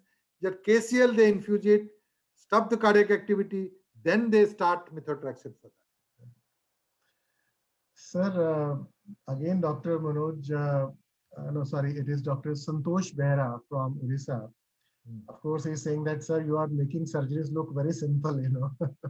So, but He's my friend. so it says, but actually, if there is a lot of bleeding, um, so can the hysterectomy be an option? Well, hysterectomy can be an option if there is a comorbidities. There are other associated pathology of the uterus. There is no doubt about it. And patient completed the family, and this could be another option. And as say, for example, cesarean scar ectopic or a cervical pregnancy, there even hysterectomy is an option for that, because life is important for that. If it is not there, hysterectomy can be done, and you have to resort to That is hysterectomy as a life-saving measure. um, as many others are. Dr. Maya Padi is also a big fan. So from Katak only. Yeah, yeah, my So favorite. saying that excellent presentation backed by demonstrations of unusual cases and impeccable surgery, amazing and usual. So this is a comment she wanted See, to this convey. is that on white for that, and what is the purpose? I must transfer it, and that's why I told you surgical skill transfer. May be good, may be bad, maybe a good surgery, maybe bad, but whatever I have learnt it, the mistake or the positive point, I must ventilate to the next generation so that they will grow much better than me and Yes, excel me. of course. So from Jharkhand, Dr. Neha Priya, she's asking, can this bipolar damage the ovarian tissue? If in that case, what to do? Yeah, certainly bipolar, the energy can damage it, but bipolar damages less than the monopolar and seals much better than the monopolar. So in ovarian pregnancy, you have to do it. I think there is no other options for that also. So in majority of the cases, even in endometriosis, even in other surgery also, we do a bipolar coagulation, but don't char it. Remember that if the bipolar is used for arrest of bleeding. So with a low voltage, you make it, and just as long as the charring is not there, your main purpose is coagulation and arrest of bleeding. Okay. Many people, what they do, they char it, they make it black, repeated places, in multiple places they apply the bipolar. You locate the area where there's a bleeding, and just with the one scope it is completed. Sir, again from Katak, Dr. Manoranjan Mohapatra, asking two queries. One, that whether single dose of methotrexate should be given to a patient diagnosed with liver ectopic awaiting surgery. Karan, with Single dose of methotrexate, can it be given to the patients diagnosed with live ectopic, with live ectopic like awaiting surgery? in the Yeah. live ectopic pregnancy, medical management is contraindicated, as I have already told. Again, I will not recommend for that, because the failure is more, and if at all it is advisable, then you have to give a KCL, and then methotrexate can be tried pending surgical intervention for that. Right. And the second part is that routine S&E during ectopic surgery, your opinion? Routine suction evacuation? No. Yes. I think the case where you find the only case I demonstrated about the heterotopic pregnancy, when there is a intrauterine fetal death of both, there I did the routine, I did the suction evacuation and sent the specimen for the histopathology to confirm it. Otherwise, routinely, when you know that it's a ectopic pregnancy, you should not do it. Second indication, is a pregnancy of unknown location. When there is a PUL, there is a place for diagnostic curettage or even aspiration and by cyto and by histopathology examination to exclude that it is not a case of intrauterine pregnancy. That's important for that. Third, in cases when we were students, our teachers were telling, and this is the routine practice at that time. And this query also was there in my mind, in that they, after doing a surgery, they do it just to arrest the bleeding, because after the surgery, because the endometrium has an area still reaction, the endometrial thickness is more, they used to have a constant bleeding for few days. So to arrest that bleeding, one can do curettage, but otherwise normally I don't recommend the curettage for that in inciting infections and other things. Again, there are two parts further from the same person. One is that what is your opinion on retrieval of tissue through the POD when it cannot be retrieved through 5 port? Now, POD is a very good option for that, but that we routinely employ in a larger tissue. In a larger tissue, in a dermoid, in a big ovarian cyst, or in a myoma also, rather than doing a the morcellation, we remove it to that POD for that. But for ectopic, usually it is not necessary because the tissue is not much. Maybe that if it is a pregnancy in a rudimentary horn, non-communicating horn, about 14, 16 week size and all that, that you can employ for that. So size, if it increases, large size, large volume, and that you can deliver it from the POD, collotomy and all that. And says that does the incidence of pelvic inflammatory disease increases in POD retrieval? POD retrieval, it doesn't increase. It doesn't increase because you are under vision, you are doing it. The contraindication should be there. If the POD is nice, you can do it. If the POD is really earlier, the POD, lot of cases have an endometriosis. Lot of cases have a infection, pre-existing pelvic infection where there is adhesions. You don't do it there because by doing that, you are aggravating again adhesions for that. Otherwise, if it is a clean cut cul-de-sac, you can do that. So there are actually 5 or 6 requests which have come where people are asking about the procedure of auto transfusion, So probably we may cover this as a topic in some of the future. Yeah, yeah. Yeah. So the next query is coming, which is like uh, contralateral ovarian chocolate cyst, left side with pelvic endometriosis grade 3. With right ectopic, whether surgery for endometriosis should be done concurrently or not.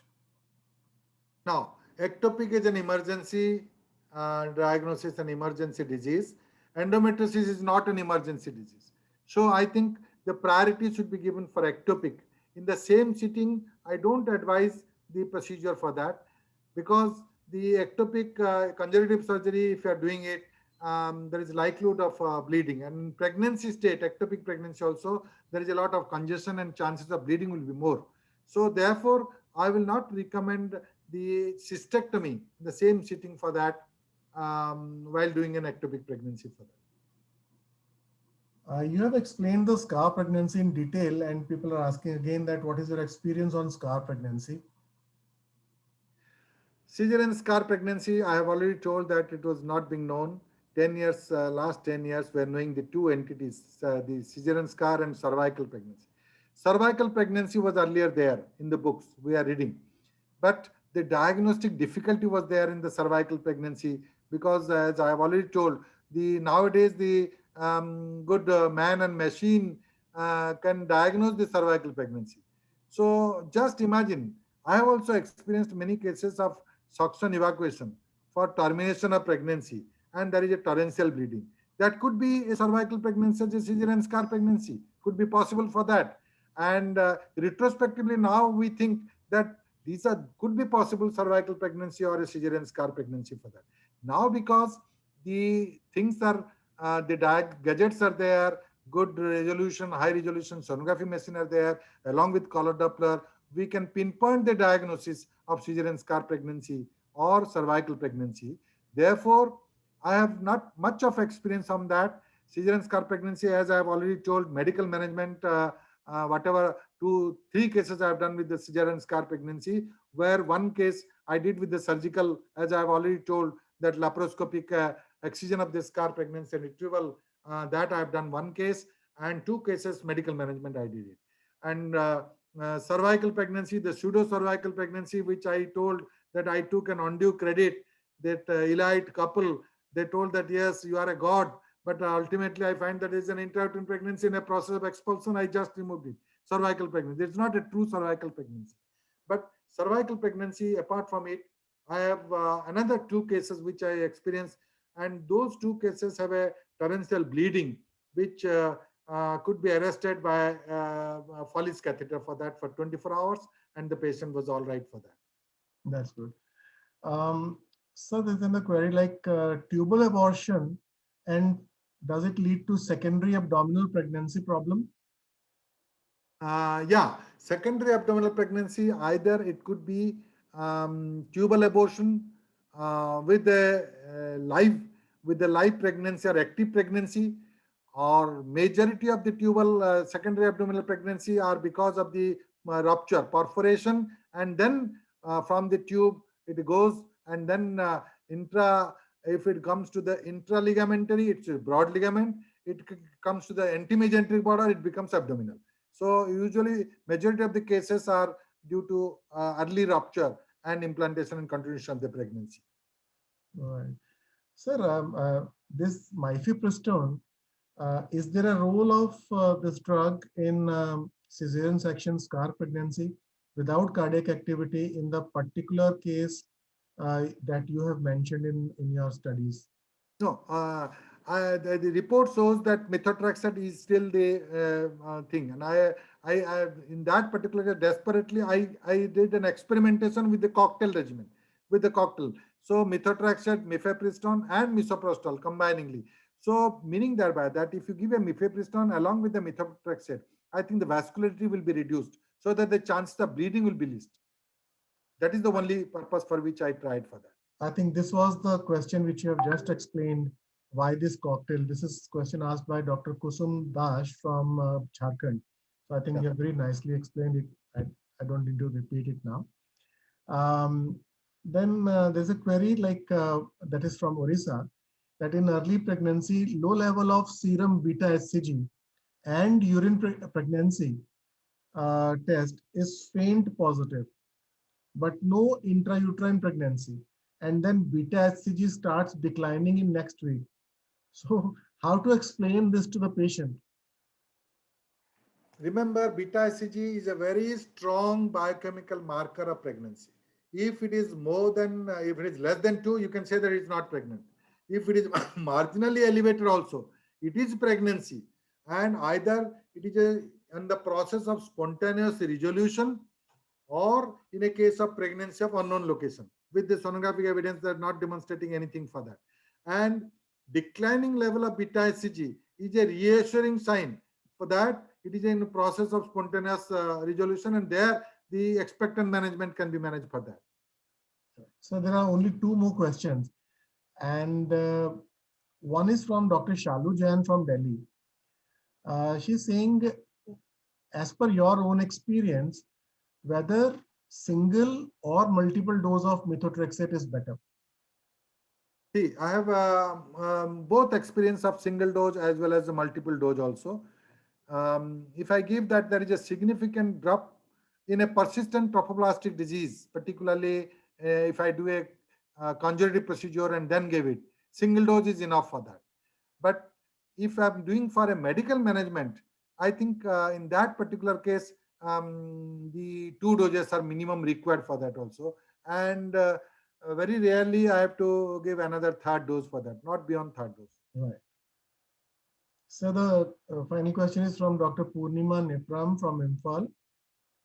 She's saying that, sir, is it necessary to conduct DNC after the ectopic operation? That's what the same question I replied. The DNC is not routinely mandatory for that. The DNC was a diagnostic gadget They recommended in books also, in textbook also it is written DNC and endometrial biopsy to confirm and differentiate PUL from probable the intrauterine pregnancy. So that is the only thing. And to arrest bleeding, which you might expect for a longer time, that for area stilla reaction and all that, you just do a DNC, but routine DNC is not at all recommended. Right. So with this, sir, we only now left to thank you and give you some voice rest. Thank you very much Thank you very much. It was such a pleasure talking to you, sir, and listening to your great experiences. Almost 3 hours. I think I have bored all of you for 3 hours. But sir, I it have was a taken permission continuum. for 2 hours, 2 hours, 6 to 8, but it is going to be 9 o'clock. I'm really thankful to my viewers for your patience. I know that obstetricians have much of patience, but current generation of obstetricians have more patience I could find from this session of ectopic pregnancy under Juventus. I think I must again thank all of them for watching it, sharing it, and I think you also have to share your own experience, because as we grow older, multiple things and multiple experiences we must share with each other. I think it's a very good suggestion. So we request all the viewers to keep sharing their experiences. You got our email ID. You can share on email ID, or you can send us any WhatsApp message also. Live message also can be sent.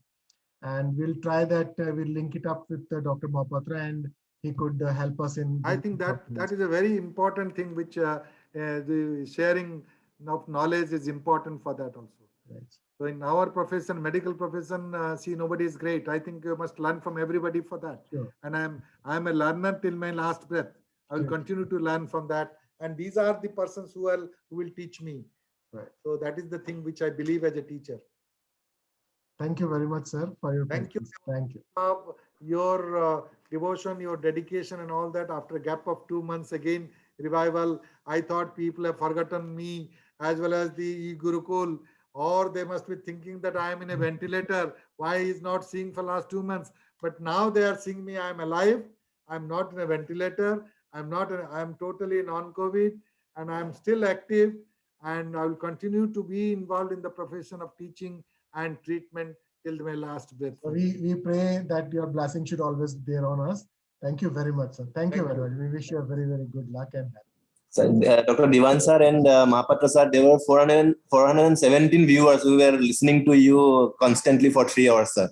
Thank you. Thank you. They have a lot of patience. I must congratulate their patience. And today from the medical team, we had special attendees, Dr. Sanjay Navle, as well as Dr. Gandhi. He came before time. Yes. Sanjay came before time. I think I'm seeing you for the first time. Congratulations and welcome to the Juventus team. So, and No, sir. Last time I was there. Oh, you are there. I thought I've forgotten that. And Dr. Gandhi is also there.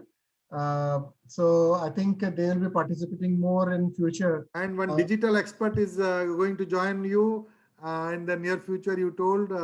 I think it will be better for us as well as for the viewers for that. Sure. Thank you. Because we want that all the episodes should be in the teaching platform for that. Right, sir. Because this request from many of my students, many of my colleagues, that we want to have all the episodes as and when required. We'll watch. Even today, sir, at least 5 or 6 requests are there that they were attending it as a first session and they wanted all the previous recordings. Thank you. Sir. Thank you very much. Thank you. Bye bye. Good night. Bye, sir. Thank you, sir. Thank you. Thank you. Thank you. After a long time, I'm seeing your face.